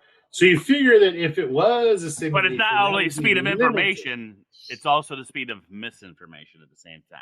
So, misinformation is 4 to 5 times fucking faster than goddamn information. That's usually more. That's more fun to talk about, so that gets spread faster. Yeah. All I know is where I live, people know what I did before I know I did. Crazy. Yeah. It's crazy. Does anybody have anything to add to growing tobacco or any questions or anything, guys? Yeah, no. How much tobacco can you boof? Depends on the size of your rectum, sir. Yeah. Just 3 cigarettes worth. Killed them. I'm thinking. Yeah. 3 cigarettes worth. Yeah. 3 cigarettes worth would probably be the limit for most people. Now, as I'm lubing up this cigar, is that half a cigar, a quarter, or is this a Cuban Presidente or is this like a fucking Swiss Sweet? We gotta know some references. You do know that like that Monica Lewinsky got a fucking contact high from getting fucked with a cigar, right? No, she's got mucous membranes down there. It absorbed some of the nicotine. She got a buzz. I don't believe you. I'm gonna have to see this shit. Also, like the nicotine and everything increased the blood flow and everything down there. Maybe he fucked her with a cigar before he fucked her, just to make it better for her. He did not have sexual relations with that woman. Yeah. I did not have sex relations with that woman. And I've never done drugs in my life. I'm just going to say. I never inhaled. Yeah. Uh-huh. Yeah. Uh-huh. Yeah. And then all this evidence comes out about like how his involvement with some auspicious characters, he's a great man. He should, him and his wife are just great people. What they haven't killed anybody. No. Government officials wouldn't do that. No. We got to trust these people in power. It's not like that they can make laws that help them and hurt us. I mean, insider trading was only for us. It's not for them. No. It's bad stuff. Right? Yeah. Fucking bastards. I was looking for this damn picture. Sorry, I just saw that there's a shelter in place in New York. A what? Going on. A shelter in place alert? I got it on my phone. Like in New York City? Yeah. Obviously, New York City. I'm like, wait, what the fuck? Because you got New York City. I had an argument with one of my buddies in Whitebeard's joint. We were hanging out on chat for like 8 hours, and I was trying to argue my point that we don't like how New York City is like fucking 3 square miles, and they are in control of the whole fucking state. Just ridiculous. So no, there's a big shelter in place. Those what do you call them? Where all those little jackasses are running around and the college? No, the college kids. Yeah, the ones that are being all like, ooh, I hate. For some reason, I hate fucking Jews now. Anyway, the Nazis. Yeah, the Nazis. So the Nazi kids who are protesting the Jews are the new brown shirt that likes the Rambo. They're trying to burn everything down, so there's a big shelter in place. Stay the fuck out of the streets. Do they really know how to start a fire? I mean, it's New York. I got a feeling that they're probably gonna have some injuries there, and then there's gonna fucking trying to operate a Zippo, and they fucking cut the goddamn artery open. Fucking blood. Yeah. Bobby, what do I do, Bobby? Just let him go. Let him go. Do you see Disney's new Pixar movie there? I put in the podcast pics. Oh, your Magic Island?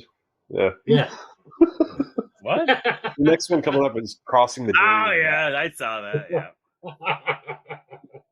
It has Epstein, Maxwell, and Clinton.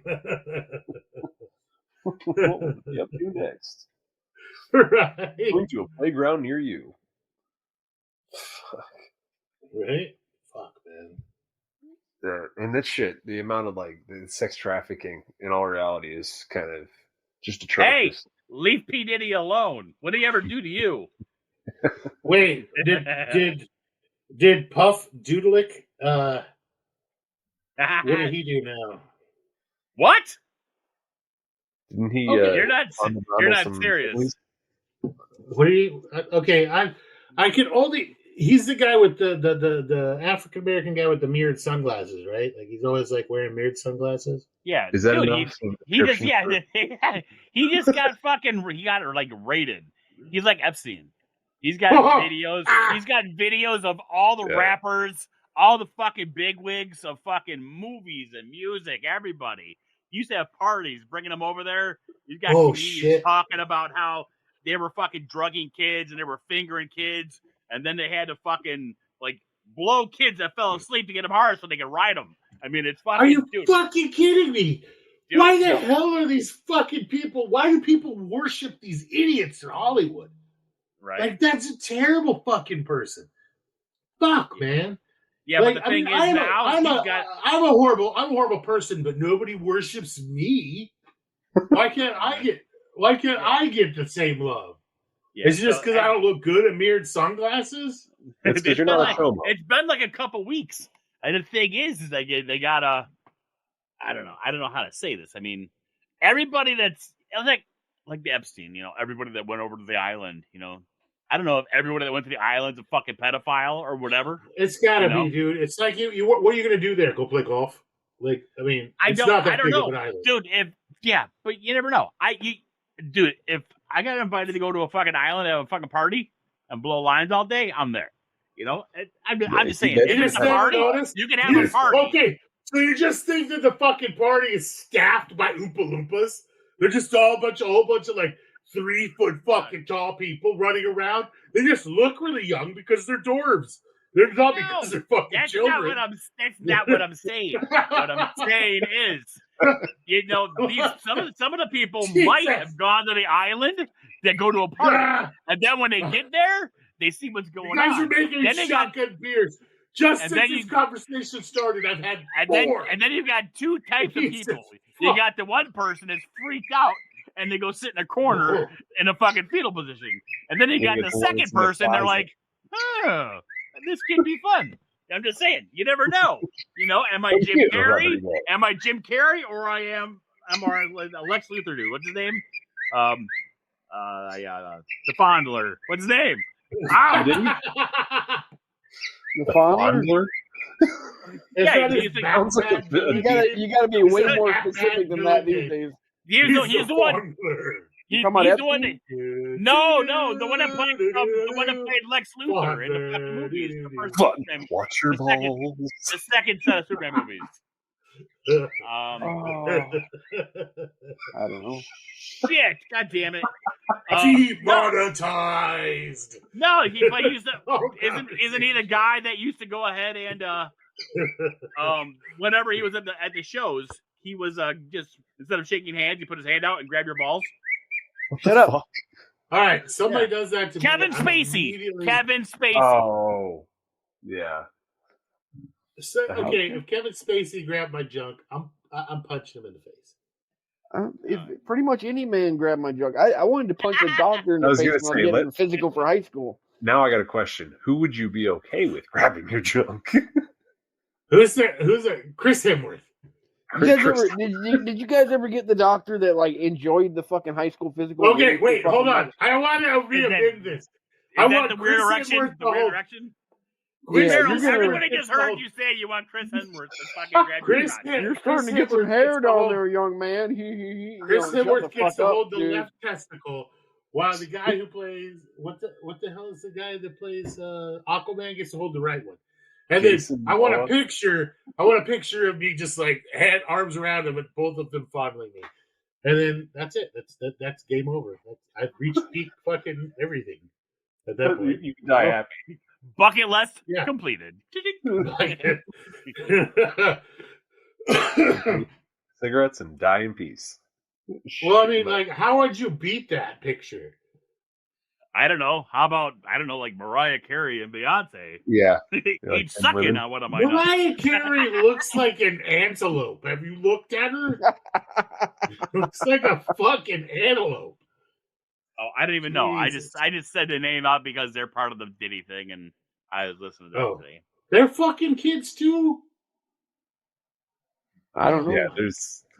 God. Is there anyone not in Hollywood that's a normal fucking person? Keanu Reeves, I heard. Keanu Reeves. All right, there you go. He's the only person. Okay, I like him.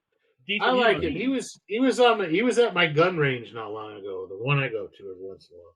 Dude, have you ever seen him? Everybody was like, he was a really nice guy. Yeah. Dude, when he does his movies, he actually trains, like trains to learn everything. Yeah, that's why he was at the gun range. Yeah. Yeah, he would have done John Wick. I've seen his fucking videos of him training for that shit. He'll run through a fucking obstacle course with like he does 3 guns. No, he does 3 gun.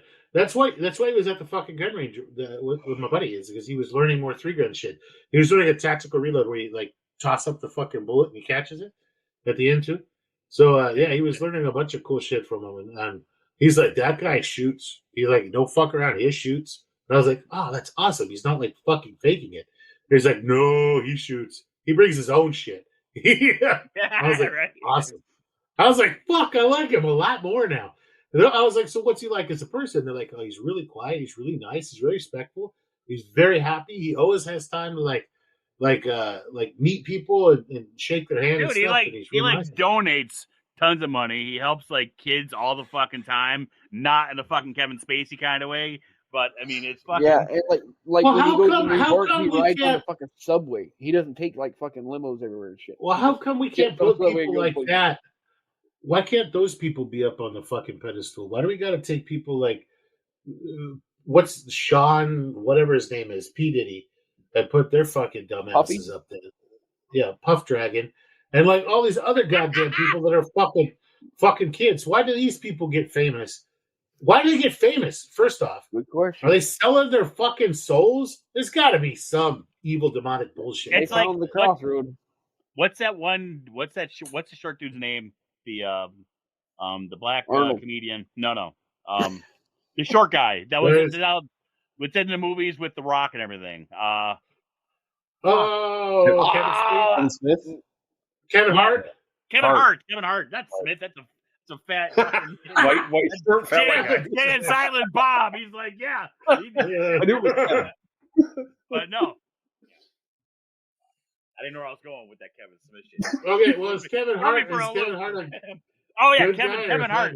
No, I guess he's a fucking plant or something. He's gonna be Epstein.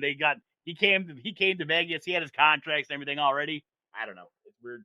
I had to stop watching it because I went into a rabbit hole. Only because I like conspiracy theories. I like to see what the fuck's going on.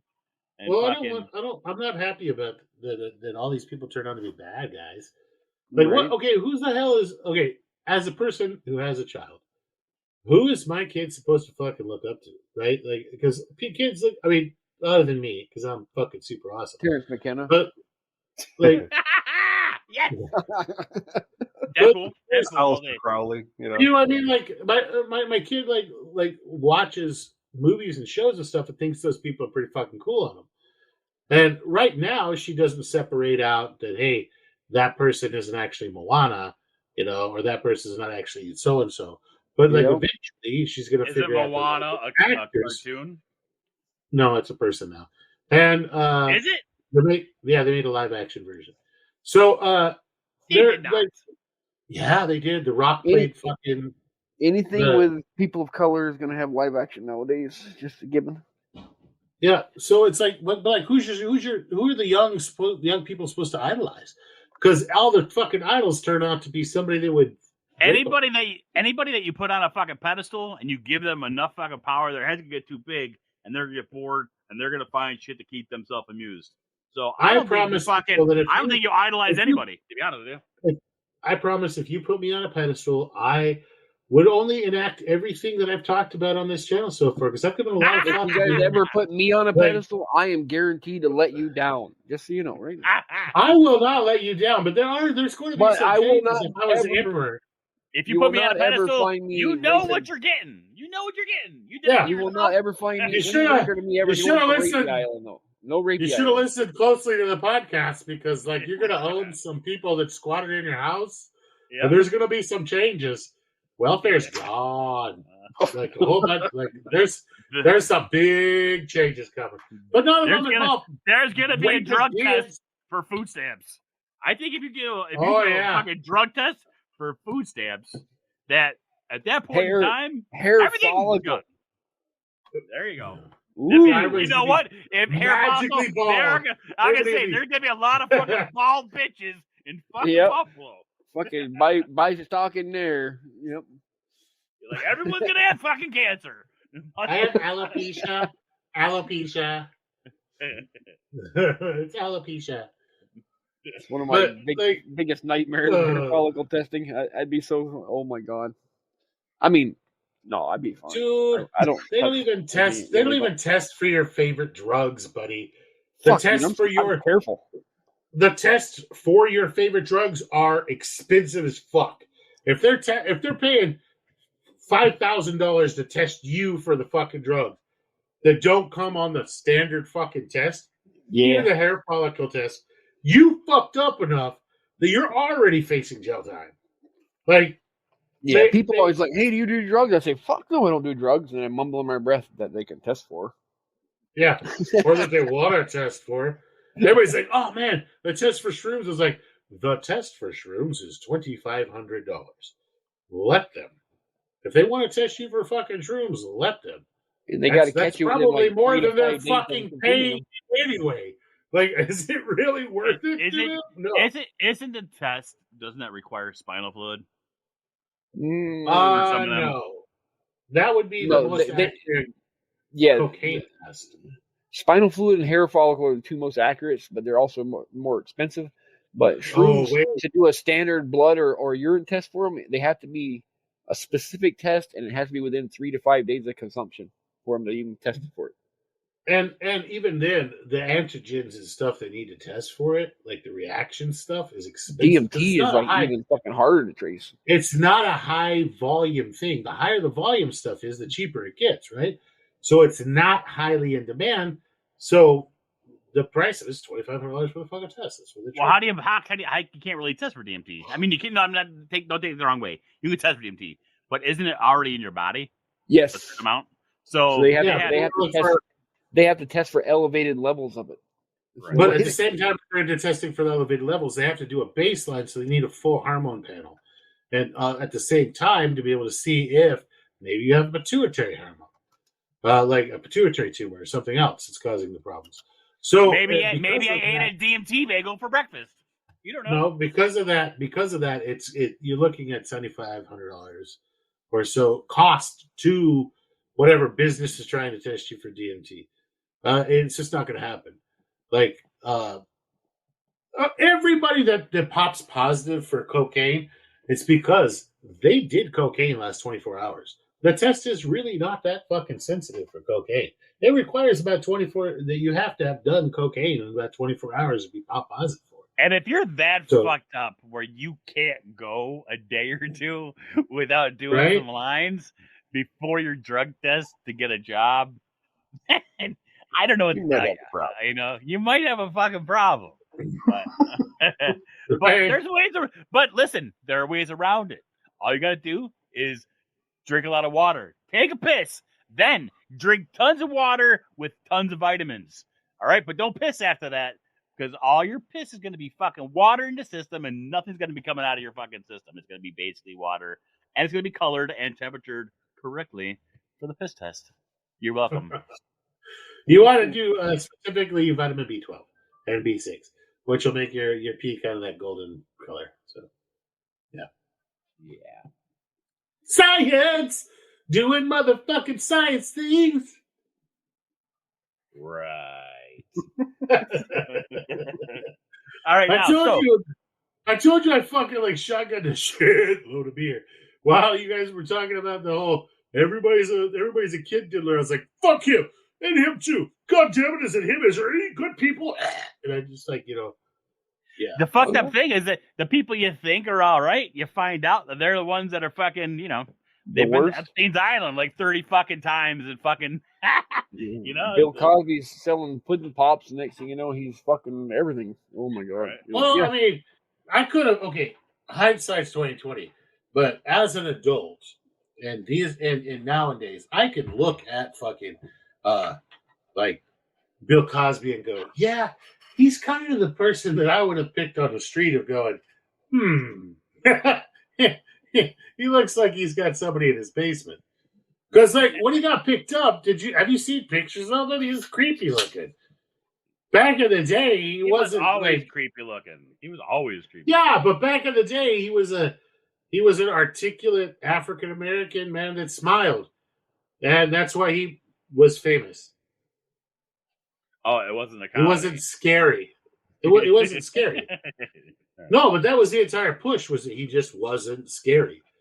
And that that was just during the giant push. When same time the push was going on about, well, Star Trek paved the way for that, for the equal rights in Hollywood type thing, which was amazing. Like Star Trek's been at the breaking forefront of so many things. Not anymore. Now they're just all motherfucking woke. I'm so pissed off with the new fucking episodes that come out now. Everything started. Yeah, I'm not gonna. Dude, holy shit. Guys, I have very, very important information. I was just on this fucking site going through nicotine stuff. And I'm going to put this link in to FAFO Picks right now. Picks? Yeah. Yeah. And they have a fucking... Dude, you have K-Cups, right? K-Cups are awesome. Yeah. They work fucking great for anybody that doesn't want to use plants. Look at these fucking things on this motherfucking site that I just fucking found on Victory. These are fucking awesome. I just posted them. Ooh. Oh, wow. Those are nice. Right? And they're 32 cents a piece. Ooh. And if you buy a case of 500, they're 21 cents a piece. That's fucking This can considered suitable for high pressure processing. Oh, man, you could probably PC these bitches. Dude, they're PP plastics. Yeah. These are pre-pour, baby. Wow. Yeah, those are fucking good deal. A case is 500 each. Oh, so a case is 500 things at $2.21 each. Yep. What does that come to? A fuckload? No, you have to buy the lid separate. So it doesn't come with lids. What? So it doesn't come with lids. The lids are 14 cents. Those bastards. Yeah, I see that now. But even still. Well, 21 cents plus 14 cents, you're back to 35. You're good. Yeah. You're back to 35. But they're 5 ounces. Those are fucking pizza. Those are big. Yeah, and they're stout as a motherfucker. I was just talking to people over on Whitey's about this like 2 days ago. We were looking for some, and this is far better than what we found before. Well, do the math. What is that? 35 cents times 500. See where that comes out. What is that? $125? Something like that. Right. Sure. I don't know. I'm not. I've been smoking. I'm not really doing any math right now. Let me see. 35, 500. They are PP5 too. Yeah. Yep. 0.35. 0.35 times 500 gives us $175. That's pretty fucking pricey. But I don't know. You don't have to buy them like that. I guess you could buy quantity of one. They should. Do you think they'd survive a dishwasher? If they're PP5, they'll definitely survive a dishwasher. Okay, so if so, you can reuse them. And those are big. All right. They're in diameter. They're way bigger than your Petri dishes. Interesting, dude. This place temperature control and okay, so they're 4.45 inches in diameter. Those are big. Yeah. By 1.187 tall. So those are great. They're big. Yeah, I had to share that, but yeah, there we go. Well, maybe grab a few of them. Scratch resistant. Yeah. Nice. The Carry Company. Never heard of them. Now you've all heard of them. You're welcome. Carry Company, you can contact me at Deadpool@givememoney.com. Shut up! Yeah. All right. So I got 200 seeds on the way. They'll be here on Friday. I'm excited. That's going to be fun. I'm going to have to order some seeds in. I'll probably order mine tomorrow or the next day. All right. I've been looking at them. They only give 3 ounces of dried leaf per plant. Yeah, that's if you that's if you traditionally Philip Morris style harvest them. Now that I've bought the seeds, I'll have to do research, I guess. If you do, you just re-listen to the podcast. You got everything in there. But if you do like the heirloom, traditionally kind of like old style way, where you harvest the plant from the bottom up, as the seeds turn yellow, then as the leaves turn yellow, you're gonna get a way higher yield. You'll get 6 to 7 ounces per plant that way. As far as leaves, yeah. Yeah. That's dried weight. So speaking of 6 to 7 ounces, did you guys all hear the news today? What'd you do? The DEA has proposed moving cannabis from Schedule 1 to Schedule 3. Oh, wow. It's about fucking time. Speaking of which, sounds like I still need to get a couple of seeds of something to grow in the fucking greenhouse. I talked to T trying to get me some seeds. You got to talk to somebody for me. But yeah, I can't find anybody with them. I didn't really look. I just don't really want to, like... They're expensive. Them. Well, I don't $10 a piece. I mean, for cool seeds, like those ones that were like that don't look like weed, they're like all weird, funky looking. Those are cool as shit. But like, I don't. Oh, the weed that doesn't look like weed. It's God damn it! Now you make me fucking try to look it up. Well, it is the fucking plant show.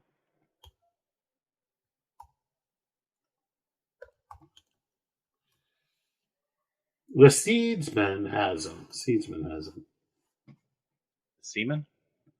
Semen sample? Penis? Did you say penis? Penis. Penis envy marijuana? What did you say?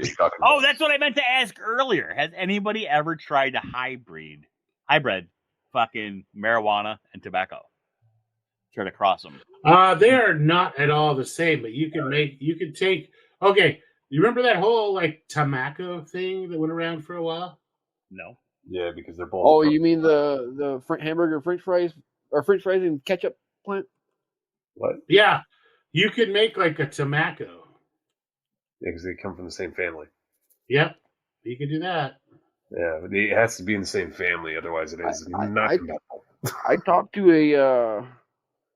I don't know what the hell you'd call him. His job. He's some college dude about plants, and I was talking to him about the hamburger or French.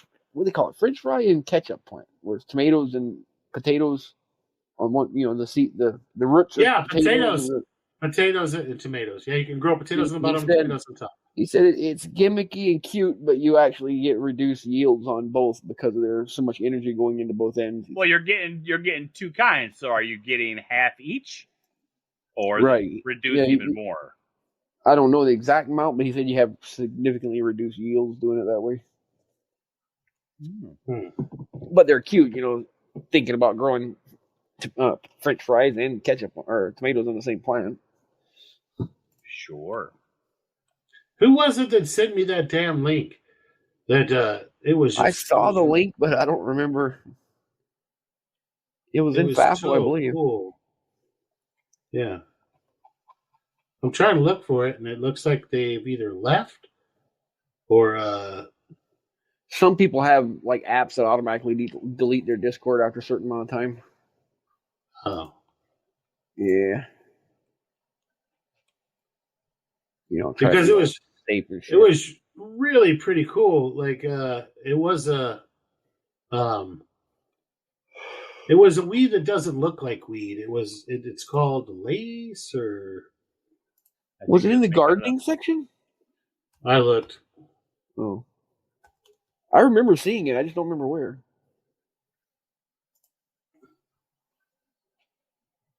I don't remember who came up with them.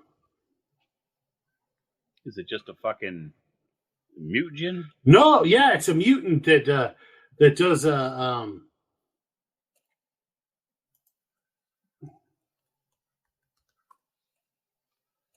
it doesn't look like it. It looks like was it on? It's all lace. Was it over on Beard's channel? It might be on his channel. Yeah. You got to scroll up past all that bird talk. It's somewhere above that. Yeah, the bird talk. Oh my god, that was fucked up. That bird. That damn bird. I'm so embarrassed about that, but not at the same time. Trucks. Yeah. Hey, Maybe, I could check another one off my list. My fucking what do you call it? Midlife crisis list. I don't think it was on Beard's channel because he doesn't have anything about growing marijuana on his. Well,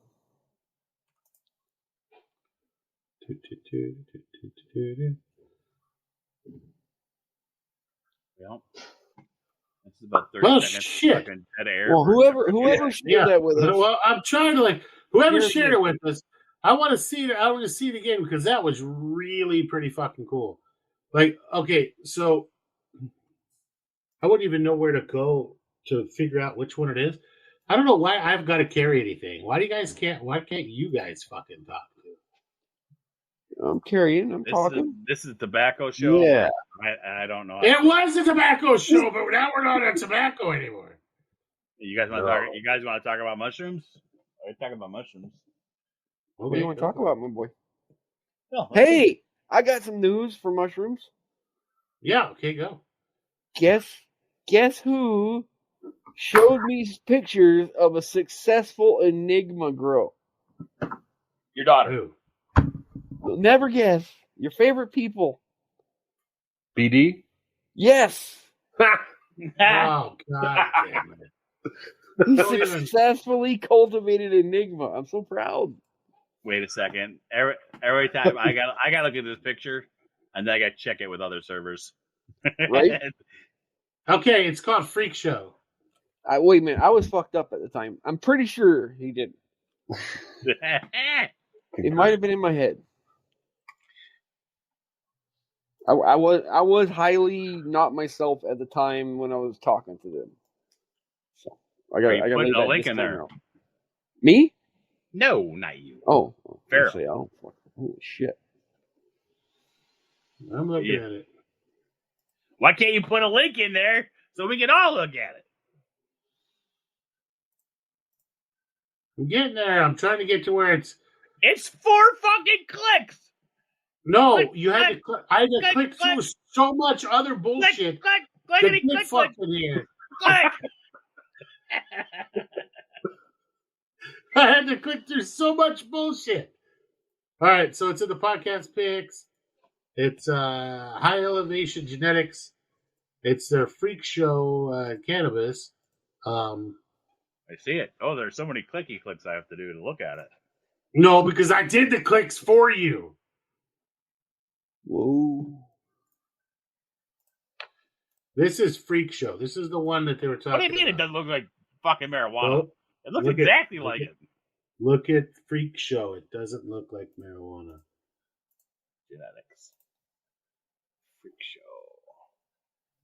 That looks exactly like marijuana. If I saw that in the fucking side of the fucking road going down the highway in the middle of the country, I'm pulling the car over to go in October to grab this shit. This looks like Freak Show. Dude, that doesn't look like a fucking huge fucking cola to you? What do you think marijuana looks like? No, look at the leaves. Big green dick. I see how it has I see the sugar leaves that are coming out really big, but the cola gives everything away. It's like it grows in baggies, doesn't it? Look at the fucking look at the cool leaves. I see what you're saying, Farrell. The fucking plant's got leaves, but it's still got a fucking 2-foot tall fucking cola in the center of the fucking plant. You guys love to shit on everything I love. hang Christmas ornaments off of it. They'll never know. Or get some plastic fucking tomatoes and twist tie them on it. Look at the cool pictures. Look at the cool pictures I posted. No, I see it. It looks nice. Yeah, plastic cherry tomatoes and twist tie them all over it. Yeah, just right. everywhere. It's just a tomato plant with a big cola going down the fucking middle. No one will ever know. Well, I just put a big sticker on it that says "not cocaine or weed" on it. Well, hey, that works every time. Hey, I've gotten so much. I've shipped so much shit with not cocaine on it. It goes through every time. Right? You're like, they couldn't, obviously, they was going to work. There can't be cocaine in here. Yeah. Right? I was digging through my backpack It was yesterday, declared. and I find this random piece of paper inside my backpack, and it says, "Hey, this is the TSA, and we searched your bag. Just want to let you know." I was like, "When was the last time I fucking flew? Been a while." Oh, dude, I never even noticed they put the tag in there. Dude, now when you fly, you open up your suitcase, there's a fucking regular sheet of paper, lay it on top. So when you open it up, there's a big pink fucking piece of paper telling you they searched through your shit. Yeah, like a little business card that was just tucked away in a little pocket in there. So that's why you distract them. You have the person in front of you go through with like nothing but a carry-on full of dildos. All right? and they were smoking weed outside, so they smell like pot. Yeah, right. Well, you could buy some of that like weed scented fucking spray, and then just spray the inside of the bag with it. No, just stand at the door and spray everybody that comes in. Right. And it's just awesome. And it's just squirt them. It's just crazy, like like horse, dragon, fucking whale, just every sort of fucking weird animal fucking dildo. I don't think they make a whale dildo. That thing would be way too big. Don't make me fucking Don't challenge us. We'll make one. Don't make me. Can you imagine the cost of the plastic? Someone made a dolphin. I guarantee you someone made a dolphin. They should make duck dicks. Those things. Fucking crazy. Corkscrew. It's as long as a duck. How the fuck do you guys know what kind of animal dicks and what they look like? I'm into birds. Okay, that's my excuse. I know about duck dicks. All right, I like your. There's a dolphin one, and here it is. What? It's just called a dolphin. I like it. Remember that movie Superbad, where he's like, Superbad, I used to love drawing pictures of dicks. Yeah, pictures of dicks. and he did, and he grew up, and he drew pictures of random animal penises, penis size. I was drawing this big veiny fucker one day, and she caught me. Oh God! Stop it! No, I was telling you, like, don't Google that. Don't Google. Don't Google whale dick or dolphin dick. Which one? Or donkey dick. Donkey show. Don't Google donkey show. Who hasn't been to a donkey show in Mexico? I haven't been to one, but I saw one on the internet, and it scarred me. It scarred me. Yeah, not fun. I've been to that motorcycle, and it was not fun. You just can't compete. I'm gonna delete the that's bad. Let's delete the fucking. If somebody wants to go find their own dolphin penis, they can. Well, I deleted it from the I'm glad I didn't go to that FAFO pick for that one. Yeah, I mean it was brightly colored. It was obviously plastic. It looked like a flower with the two fucking pistols sticking out of it. Well, I heard cats have like fucking barbed ones, don't they? Yeah. You guys. How the fuck did we get onto penises? Yeah, let's get off of that one. I blame Deadpool. It makes sense. It makes sense. I can't even argue. This was the tobacco episode, and we're on fucking P-diddy and fucking penises. Listen, P-diddy is hilarious, so I had to talk about it because I love it when people that are high and everybody thinks they're great fall down and make me feel so much better about my life. Right? America. We may be broke dicks, but we ain't fucking sick broke dicks.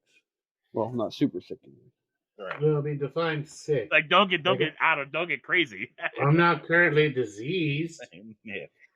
I mean, the boils went away last week, but yeah, I feel healthy. Hey, take a look at this. Does that look infected you? It's just a rash. The burning stopped. Guys, wait. Here's something. Remember I told you I got ants in the barn that I had the lab in. What? Yeah. And okay, but it kind of That was an analogy for something else. it's 4 by Ants 8 on the plywood on bottom the of the thing. So I've been putting Ants on the poison log around in there. the bottom of the sea. So I was like, what can I do other than Ants on the putting log in the poison hole out? in the bottom of the sea. And then I thought to myself, what if I just fucking silicone caulk around the edges of the whole fucking building inside along the fucking thing, right? Now the ants are trapped inside with you. Yeah, right. And that's how I looked it up. I looked it up to see if anybody else thought of it, and it's a normal fucking thing. But nobody fucking tells you that. Everyone wants to sell you a fucking pesticide. Not hey, just seal the You're fucking not floor trapped with some inside. silicone. I'm not trapped inside with you. You're trapped inside with me. Yeah, that's what you did to the ants. And the ants are like, no, I can't smell the pheromone trail. Please help me, Jesus. And Jesus with your 6 legs. If they were just a little bit bigger, I would have help me, Aunt Jesus. around the whole floor with their heads on there as a warning to the rest. Did I ever tell you guys my Forrest Gump lawnmower story? Don't get too drunk for this. It's hitting. Okay, this dude, I used to live in Florida for a while, right? I'm from there, then I moved back there to work in a mushroom farm. We won't get into all that.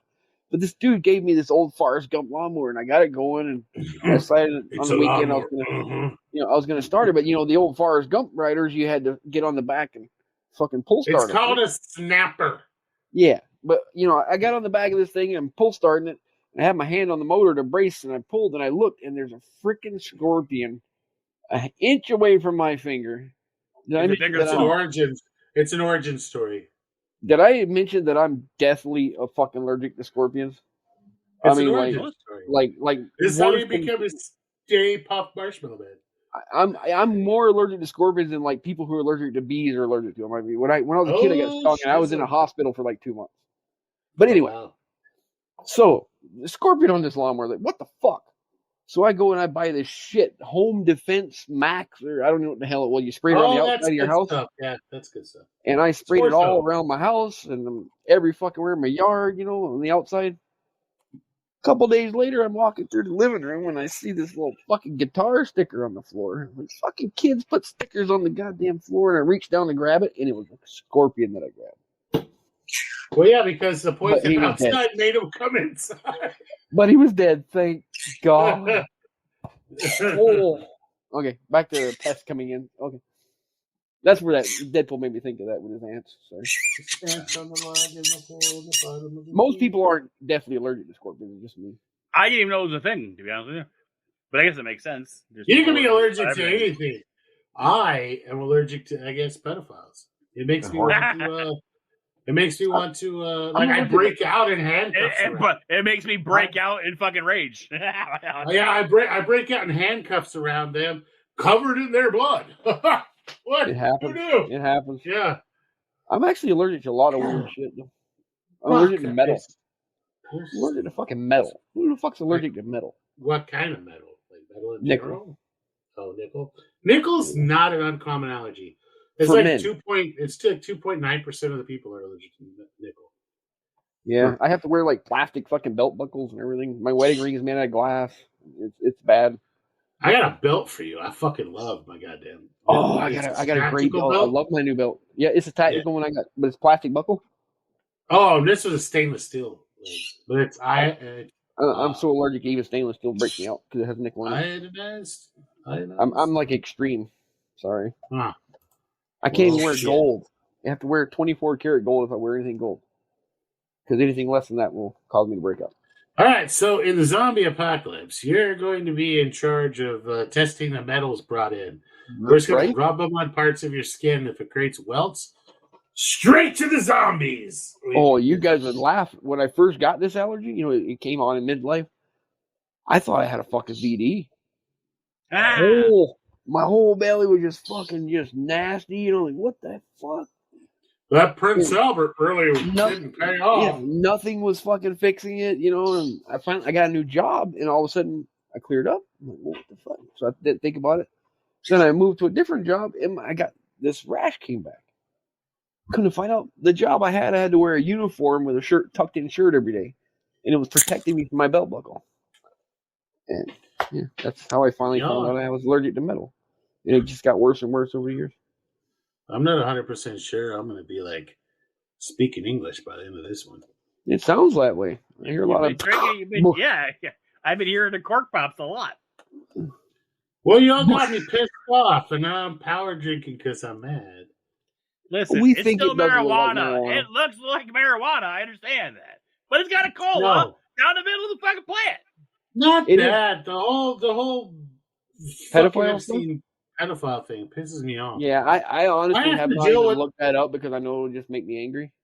Dude, like, okay, it's bad enough. Like, we have to transport people from the fucking jail, right? To get, like, fucked up, stabbed, hurt, or whatever.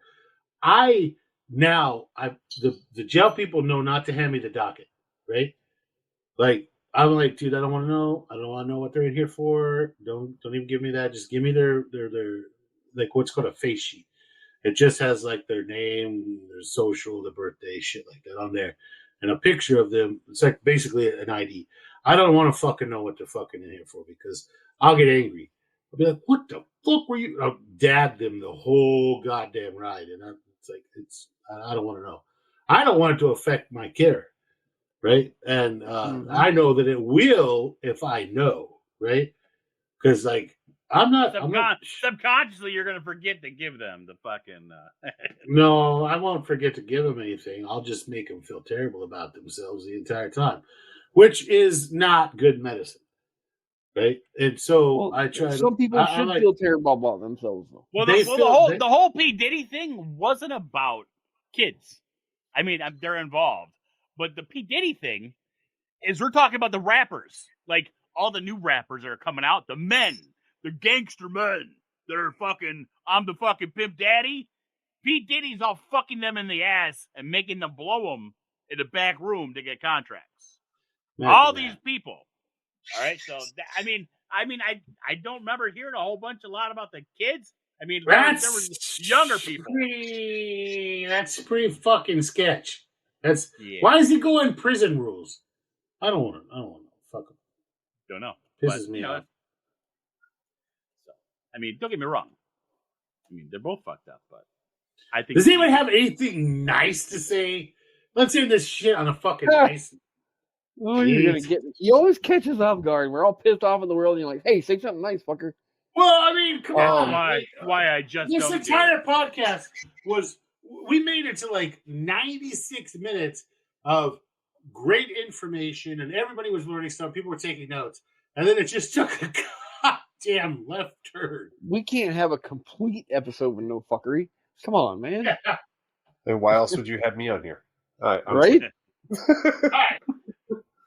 What are your thoughts on the day, Michael Daddy? What are your thoughts on the day? My thoughts on the day? Yeah. What you said? I don't know what that means. Yeah, I'm not too sure. My thoughts on the day. I think he's asking you for your end of the thing quote. Oh, fuck. Some beauty, my positive attitude. He wants you to say some really deep fucking bullshit. Okay, here's my deep thing. Correlating with the shit that I've been surrounding myself with. Be glad that you're not a bird that has to deal with cuckoo birds when they fucking insert their children into your life and you're fucked raising this thing that's the size of a giant and you're the size of a fucking... Oh, yeah. I wonder if cuckold comes from the cocoa bird. Yeah, I wouldn't be surprised. They do. There's a cuckoldry in birds with the brood parasites. It's fucking insane. But be thankful we're humans. You don't have to deal with that shit. What are you talking about? Really? You got the whores that have fucking kids with the people they're married to? A baby in your house. I was like, are you fucking sure? Because like 30% of fucking marriages, the man's not raising his own children. Yeah, okay. I'm not going to argue with that. I didn't know that. I mean, come on, dude. What do you mean? How do you not know that? Have you ever seen Harry Springer once? Yeah, the fucking infidelity fucking rate is absolutely ridiculous. That's such a huge percentage. Yeah, it pisses everybody off. Like it pisses everybody. It pisses me off. Then again, it's also not the same because they're two species of birds. So it'd be like a fucking Neanderthal coming into your house and leaving their toddler with you, and you're like, what the fuck is this? But you have to take care of it. You don't, though. That's I'm saying in the bird let world. learn how to they fly do. It's correct. immediately. It believes it can fly. Yes. Fly, birdie, fly. I'm gonna poke your fucking eyes out. Yeah, but see the cuckoo bird. why is If I'm not Asian and Yeah, I was you're gonna say, not why Asian, does my child look why Asian? is the baby Asian? That's not a black baby. That's a Caucasian baby. That baby sitting right there has a 700 credit score. That baby is Caucasian from the mountains of Caucasus. I love that guy, by the way. He is so good. Yeah, he is. That's one of my favorite. He's like, I've been in here for 20 consecutive years. Consecutive means without a break. Consecutive, back to back to back to back. That baby right there, that baby looks like it's like 6 years old. That's a long time that I've been here consecutively. That one right there, that one might be mine. This one is not mine.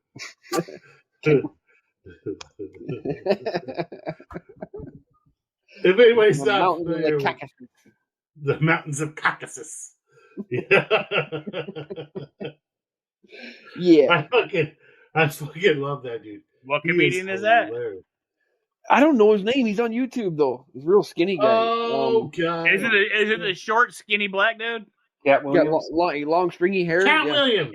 Yeah, I think it's Cat Williams. dude, he's one of the major people that gave all the shit out on fucking P-diddy. Yeah. Oh he my exposed god! a lot of Oh shit. wait, He's he also a little bit crazy. And Chris Hart. Did he turn PDA in for his fuckery? Is that what he did? No, but he was telling people to look out for something that was about to happen because of all his parties and how things were going down. And then all of a sudden, look. So he did. He was not in with the fuckery. No. He's not. He's not. He's been telling people that what's been going on for a long time. That would break my heart if another one of my fucking favorites went down. Yeah. Okay. Nope. No, he's awesome, dude. He's fucking hilarious. I love him in fucking Friday. Fuck, he's good in everything. That baby's rice-skinned. Here, look. Okay, I'm gonna post the video. It is Cat Williams. You guys are totally fucking right. It's fucking hilarious. That baby's rice-skinned. He's not white-skinned. That is not my baby. Rice-skinned. It's good TV right there. Yeah.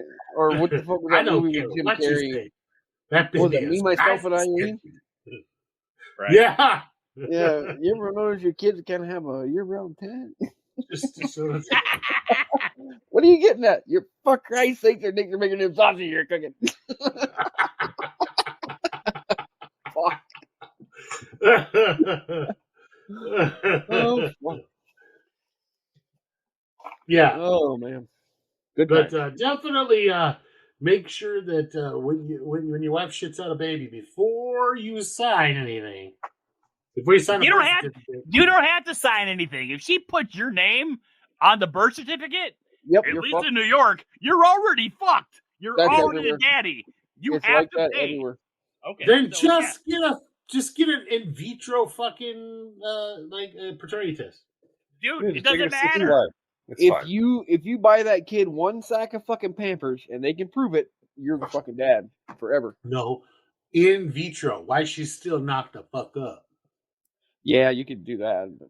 Get in vitro. Listen, if I'm with a chick and I have to think in my head that as I slowly slide the hanger up your thigh, then it's like, here, take this test. It's one what do you call that thing? One stripe for we're okay.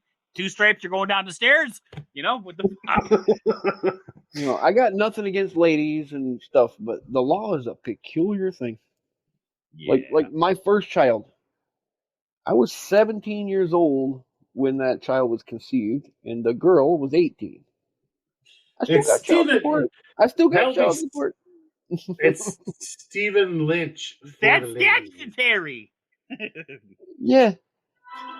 Oh, never mind that we're still married to this day, but theoretically, I still got child support even though I was raped.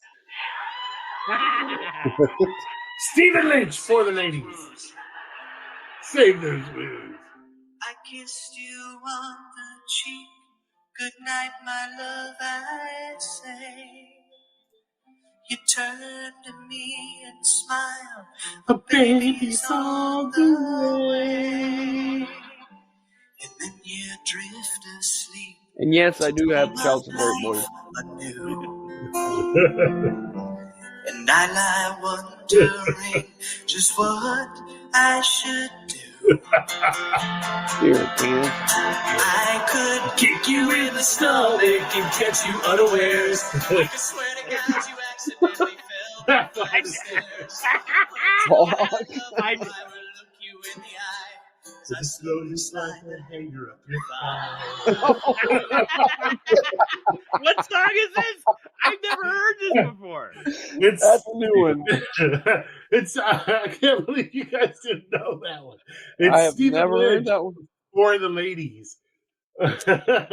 He's a comedian. He's a comedian that sings songs. And it's one of my favorite. It was my my ringtone for the longest time until I was asked to change it to work. Michael Nutty, that fucking gift you put up there at Camp Williams, that is the actual interview. Yeah, no, and I know. He gave, where he gave all that shit about P-diddy and Chris Hart. Oh, he went on for a while about that. Yeah. Where he's drinking. Yeah. Oh, and he's also like, I read interview. 6 books a day. I've read 355 books within 2 months. He says some crazy shit. That it's like, I don't know. But, well, maybe. Well, has he? But listen, I think at first you think he's fucking just an idiot or just a smart ass or whatever. But He is a comedian. Yeah, absolutely. But he hasn't said anything that's not true.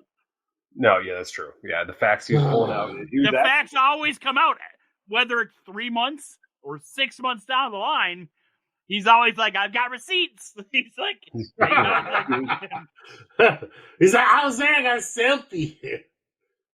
Hey, Firo, you want to test something for me real quick? Oh, Jesus Christ. What? Balls Okay, FAFO podcast. It should play from a certain time, like 2 minutes in. Oh, you're talking about nap time spray? Yeah, but when you click that link, it should play exactly at 2 minutes and 1 second, right? Yeah. Yep. I feel pregnant. What? Bam! It punches.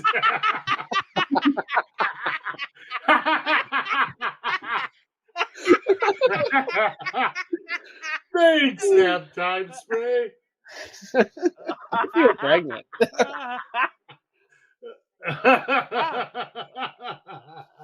I like how the rapist is loading someone in a fucking car. Thanks, nap time. There's the baby, and they're just spraying it. Yeah, hasn't made it sound in weeks. I keep it in a shoebox. That baby hasn't made it sound in weeks. I keep it in a shoebox. The lady's all nervous, like, It's one of the best commercials ever. Oh, dude, nap time spray. Wait, is it just chloroform? Chloroform. Yeah. I do not mix bleach and alcohol. It makes chloroform. No, it doesn't. Wait, what? Not bleach and alcohol. Acetone. Okay, what? Acetone. Whatever. Idiot. Drunk fucker. Make these motherfuckers making some fucking fucking weird ass fucking shit. Okay, well, don't mix bleach and Lysol, because that shit fucking kills Jews. What? On that note, it makes chlorine gas. It makes chlorine gas. It's what they fucking used to gas the trenches with on the goddamn time. Yeah. You step into my shower. Yes. That's Zyklon B. I was gonna say that wasn't chlorine gas. All right. This went down a dark road real quick. Oh, real quick. Nap time We're on the train spray. track now. Yeah, between that song and this commercial, I mean, my day's made. That is the funniest shit that I've seen in months.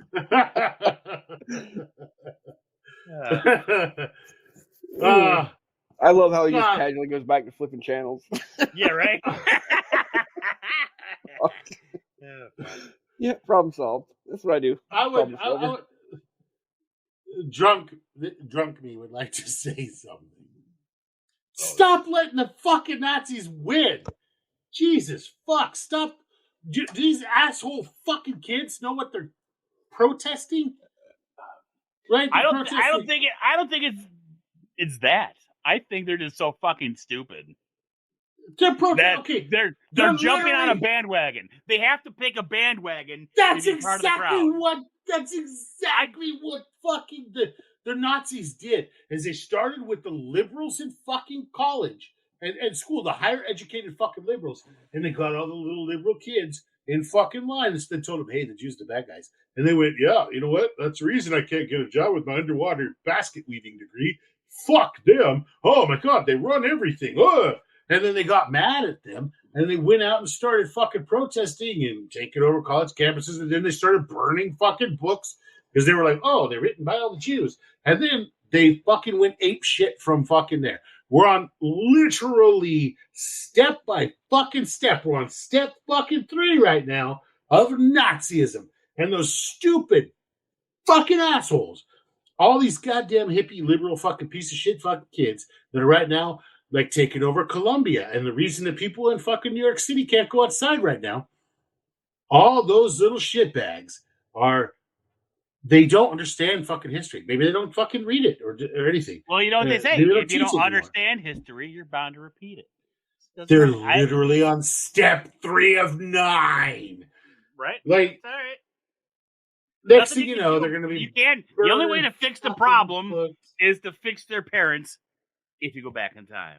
The only way. You know what? I've long said that I wish I could just shoot Nazis. And I guess we're going to Nazi again. But like all these little fucking tards, they're the first people to call people Nazis, right? They're like, "Oh, you're a Nazi. You don't like this. Oh, you're a Nazi. You don't like that. Oh, you're a conservative. You're a fucking Nazi." All this other bullshit. But like, I don't see the conservatives doing any Nazi things. And I don't see the gun owners doing any Nazi things. And I don't see any of the Trump people doing any Nazi things. I don't see any of the people that they constantly say are fucking Nazis doing any of the Nazi things. I see them literally doing the Nazi shit. Calling for exterminating of the Jews. Definitely. And I'm like a Nazi. But see, here's the thing that kills me, right? Is they're out there waving the goddamn flag of a people who would very happily rape them to death. Like, "Oh, they come over here. It'll be great. You will warm my fucking penis." Like, you know, like... Well, have you seen the 28th Amendment? No, what is that they're proposing? Oh, it basically cancels out the Second Amendment. It raises the minimum age. I think when you can buy a gun now at 18. Now you have to wait till 21, and then there's a universal background checks and everything else that you and your family. It's all kinds of fucking shit, dude. Don't get me started. I don't want to. Let's just. You're trying to sidetrack me again here, and it's like I don't really fucking understand why there's all of this sudden hatred for the Jewish people, which I have. Fuck, dude. I'd say probably 75% of my friends are Jewish. I don't think you're that one. You're in, yeah, right, fucker. Goddamn Jew yourself. And I don't get it. Like, I don't fucking understand why the hatred for somebody that is a peaceful, normal fucking people. And everybody's like, "Well, the Muslims are peaceful and normal." Really? Are you fucking serious? You're literally talking about the modern day goddamn equivalent of fuck, man. Who are the Muslims? And, okay, let's talk about the Klingons. Yeah. Yeah, the Muslims are basically the fucking Klingons. Who's Worf? I don't know who Worf is. Worf? Like in modern day times, I guess. Yep, obviously, because real Worf isn't a thing. Don't you fucking dare! Yeah, you take that back. You take it back right now. Star Trek is alternate history, man. You don't even fucking know. That's just a different galaxy. Okay, have you guys? Let me ask you this. This weird thing I've been doing lately is because my family, for some reason, all of a sudden, have become church people, which I find completely ridiculous and stupid. Whatever, it doesn't matter. But did you guys know, like, the Bible is not original? Yeah. And then the book of Thoth is actually the Bible, and they actually copied it. Well, they copied it and amended it several hundred times. Yes, but I'm just saying, the book is a lot older than that shit. And it's all based off of fucking Norse religion. Yeah. Like, there's a lot of correlation between Dionysus and Jesus. There's a lot of those virgin birth stories throughout history. Yeah. Well, I mean, you literally got Jesus, which is basically fucking, like, Thor. And then if you go back one, to the Greeks, then, it's all the same story, just told over and over and over again with different gods with different names. Right, but they love it. They love it when they read the Bible, and I'm like, I have comic books. You want to read some of my comic books? They hate that. They hate it. That's stories, right? I got some really good stories. I don't judge people for having their own religious views. That's their business to me. Yeah. Oh no, I don't give a fuck. I just think as long as their views don't affect me. What I just don't understand is that these people are championing that. All these kids are championing the Palestinians, right? They don't understand. They don't understand. Begin to understand. Those people will kill them. These are the same people, the lesbians, the gay people that are most of those people. A lot of those people don't realize that if they go over there, they're going to be stoned in the fucking street and killed. They don't have going over there. They don't have no wish to leave their fucking Starbucks. What they do is called fire lancing to people that are of alternate sexualities. It's called fire lancing. That's where they put used tires around your head, fill it with kerosene, and light them on fire. Right? It's called fire lancing. That's what they do to people of alternate sexualities. It doesn't matter if you're I'm not judging anybody. Consider yourself a goddamn unicorn. It doesn't matter. These are not tolerant people. These are terrible people. And they're championing them. They're like, oh, they're great. Oh, stop hurting them. I'm like, do you realize that what these people did? They drug people.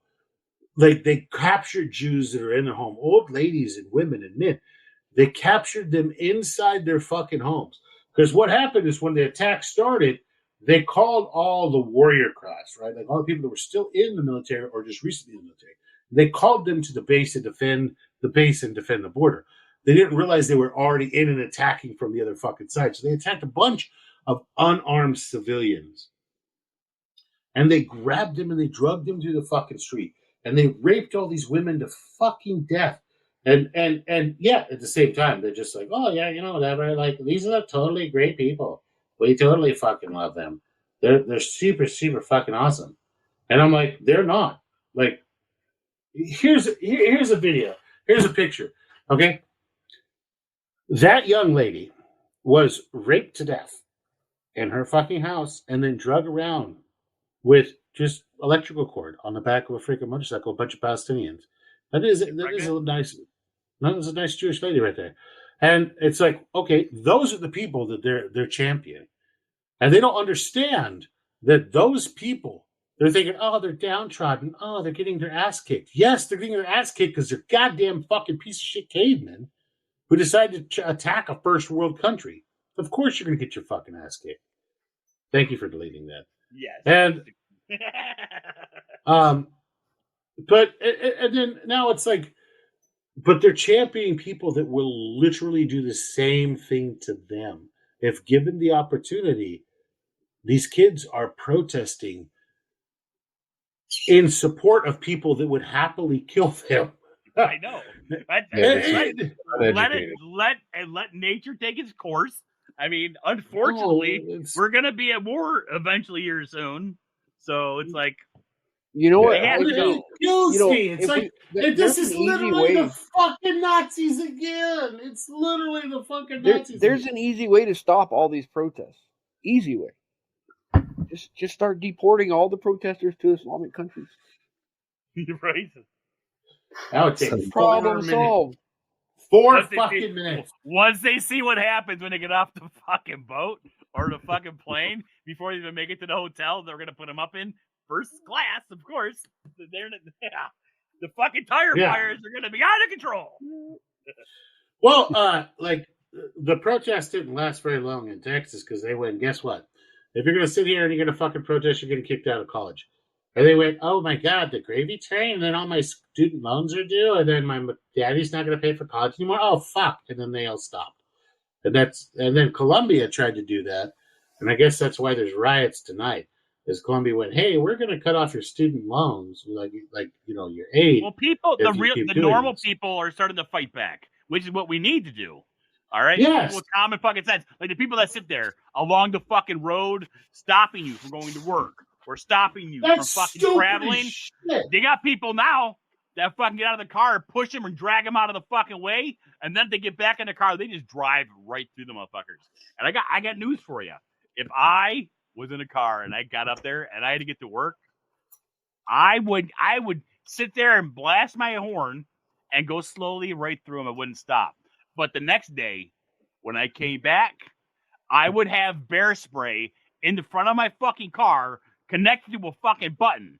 So when I got there and they were sitting there, I would fucking press that button and clear out that whole fucking acre of fucking idiots. It'd be awesome. Or best yet, go 100 yards back with a balloon launcher with balloons full of gasoline and fucking launch them into the fucking crowd and then just light a fucking candle on the front of my fucking car and drive slowly through the people. No, you don't even need to do that, dude. Just anything that's adverse, anything smelly, like that skunk spray crap, anything like that. Remember when we were in school, those little glass vials of stink bombs? Yeah.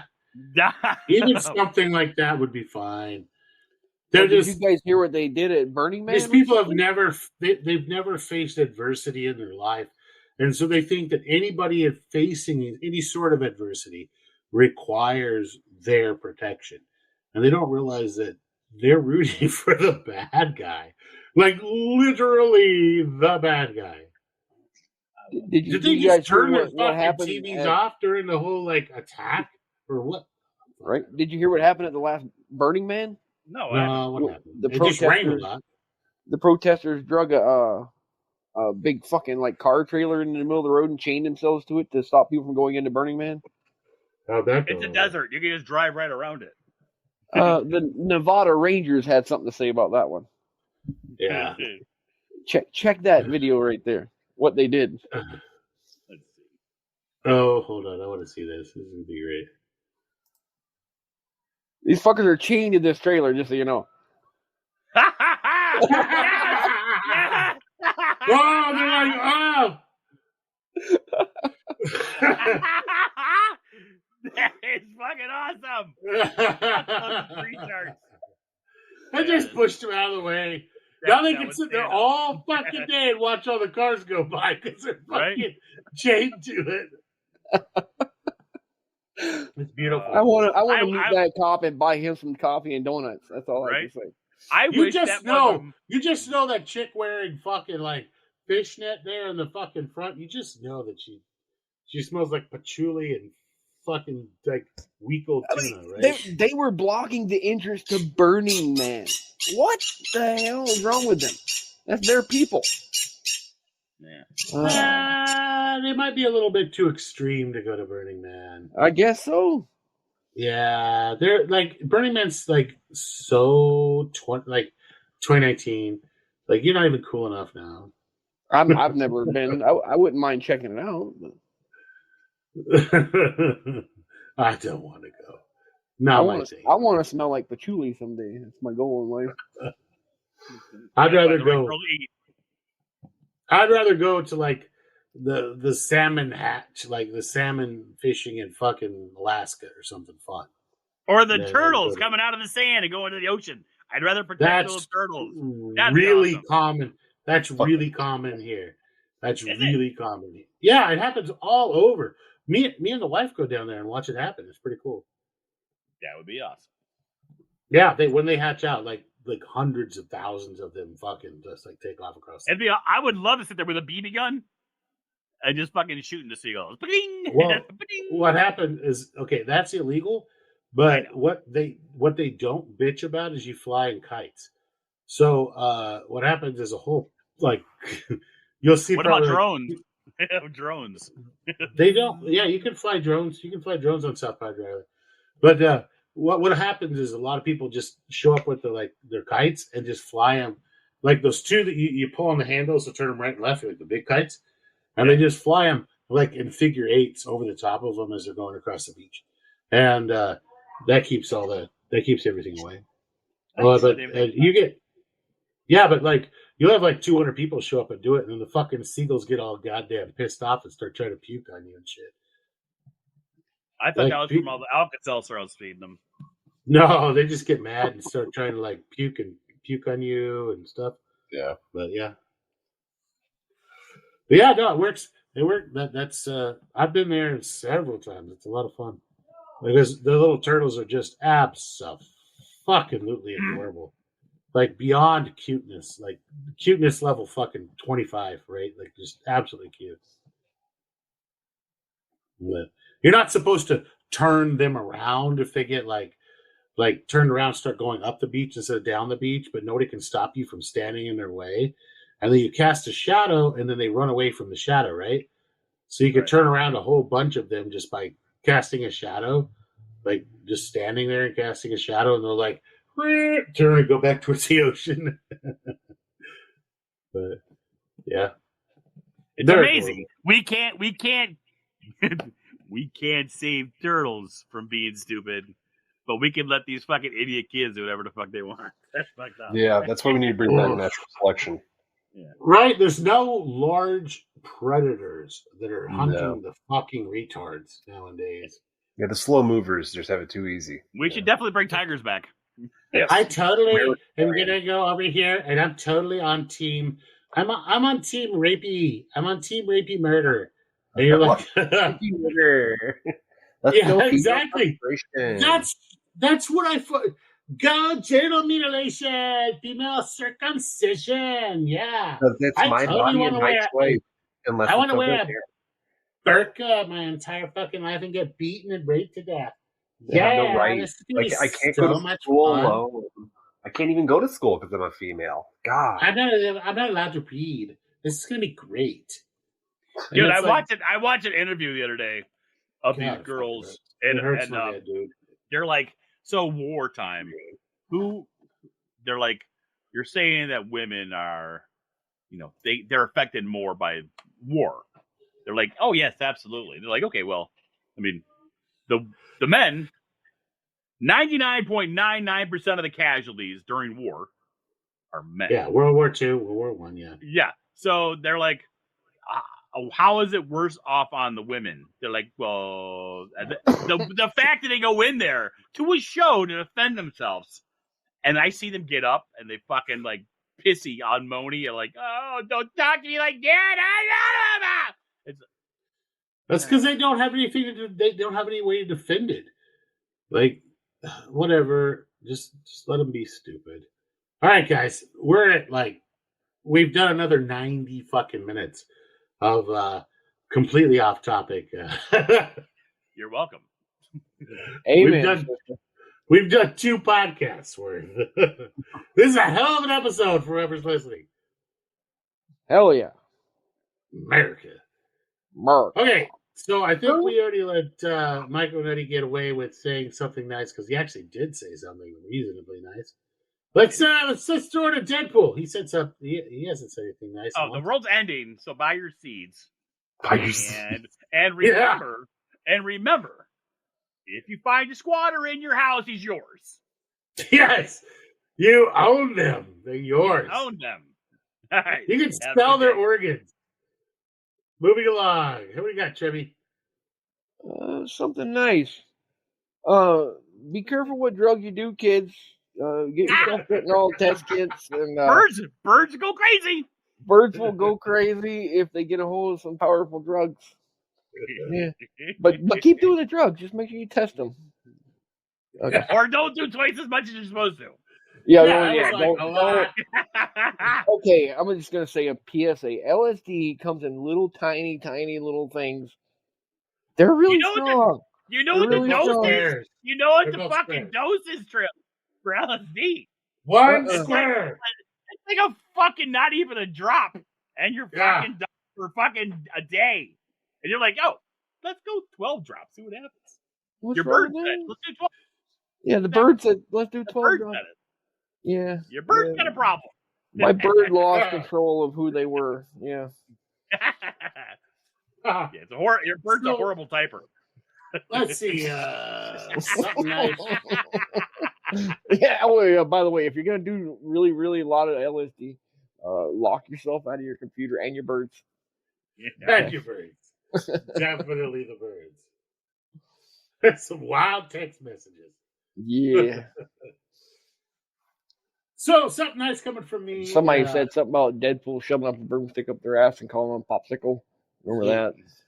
Yeah, it was Big Poppy. It was Poppy, not popsicle. Okay, so what's nice, Farrell? It's going to be to spend some time on a hobby that you enjoy, and a little less paying attention to the fucking world. You know, garden, grow some fucking mushrooms and share them with friends. Grow some tobacco, grow some weed. Do something besides pay attention to what's going on in the fucking news and with pop culture. Because evidently it's a goddamn shit show out there. And it's done nothing but raise my fucking blood pressure learning about it during this fucking podcast. You're welcome. So spend some fucking time on your goddamn self, your hobbies, and with your family. Oh, wait. Anybody. If anybody has tobacco seeds, like weird tobacco seeds or weird cannabis seeds. Or rare. Yeah. Or rare or something. We're trying to get a project together for some FAFO stuff. Give us a call if you want to do some trading for seeds. Reach out. Or just reach out because I need some. Thank you. Drop us an email.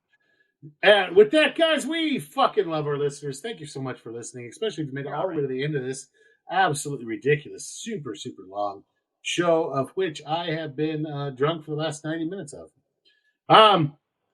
That we appreciate you guys sticking around throughout the entire thing. If you would like to send us an email and to get on the list of like trade with tobacco seeds and everything else, if you'd like to send us some really cool freaking cannabis seeds, in return, get on the list of people we will send a badass cigar to once it's all done and said this fall, you can do so at fafocult@gmail.com. If you'd like to support this show, currently this show is 100% supported just basically by my tiers and paycheck by itself.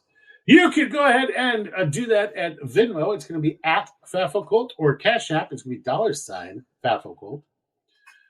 If you'd like to go ahead and buy any sort of sweet FAFOCult merch, you can do that at fafocult.etsy.com. Once again, if you'd like to send us love mail, hate mail, trade mail, anything else you'd like to do, you can do that at our email. That's going to be fafocult.gmail.com. If you would like to get a hold of our Discord, the link will be provided below. It's going to be the FAFOCult one. Not like the last time when I fucked up and put the wrong Discord in the freaking thing. Yeah. But we love our listeners, guys. We really appreciate y'all listening. Thank you for sticking around. Thank you. And keep those like podcast ideas flowing to us. If you want to hear about anything specific, you can join the Discord, come over there and go into the FAFO requests. What is that one? Is it the FAFO request? That's what it is. Topic request. Yeah. FAFO topic request. You can meet us in there, talk to us one-on-one or as a group, and post what you would like to hear about. Next week is going to be bag life. Next week is bag life. Bag life. I've had a lot of people ask that said that we hadn't done a show about bags. I can't believe that. We've covered bags in a lot of shows. We haven't done a specific bag. So next week is bag show. Stay tuned. Yeah. It's going to be Walmart bags? Awesome. Every bag. Crack bag. The kind of bag that like that lady pushes down the street. We're going to define a crack bag. This is going to be awesome. Is it like the TSA approved bags? Like TSA approved crack bags. With that, guys, we fucking love our listeners. Thank you so much for listening and tuning in this time and spending your hard-earned social credit with us. And we're out. America.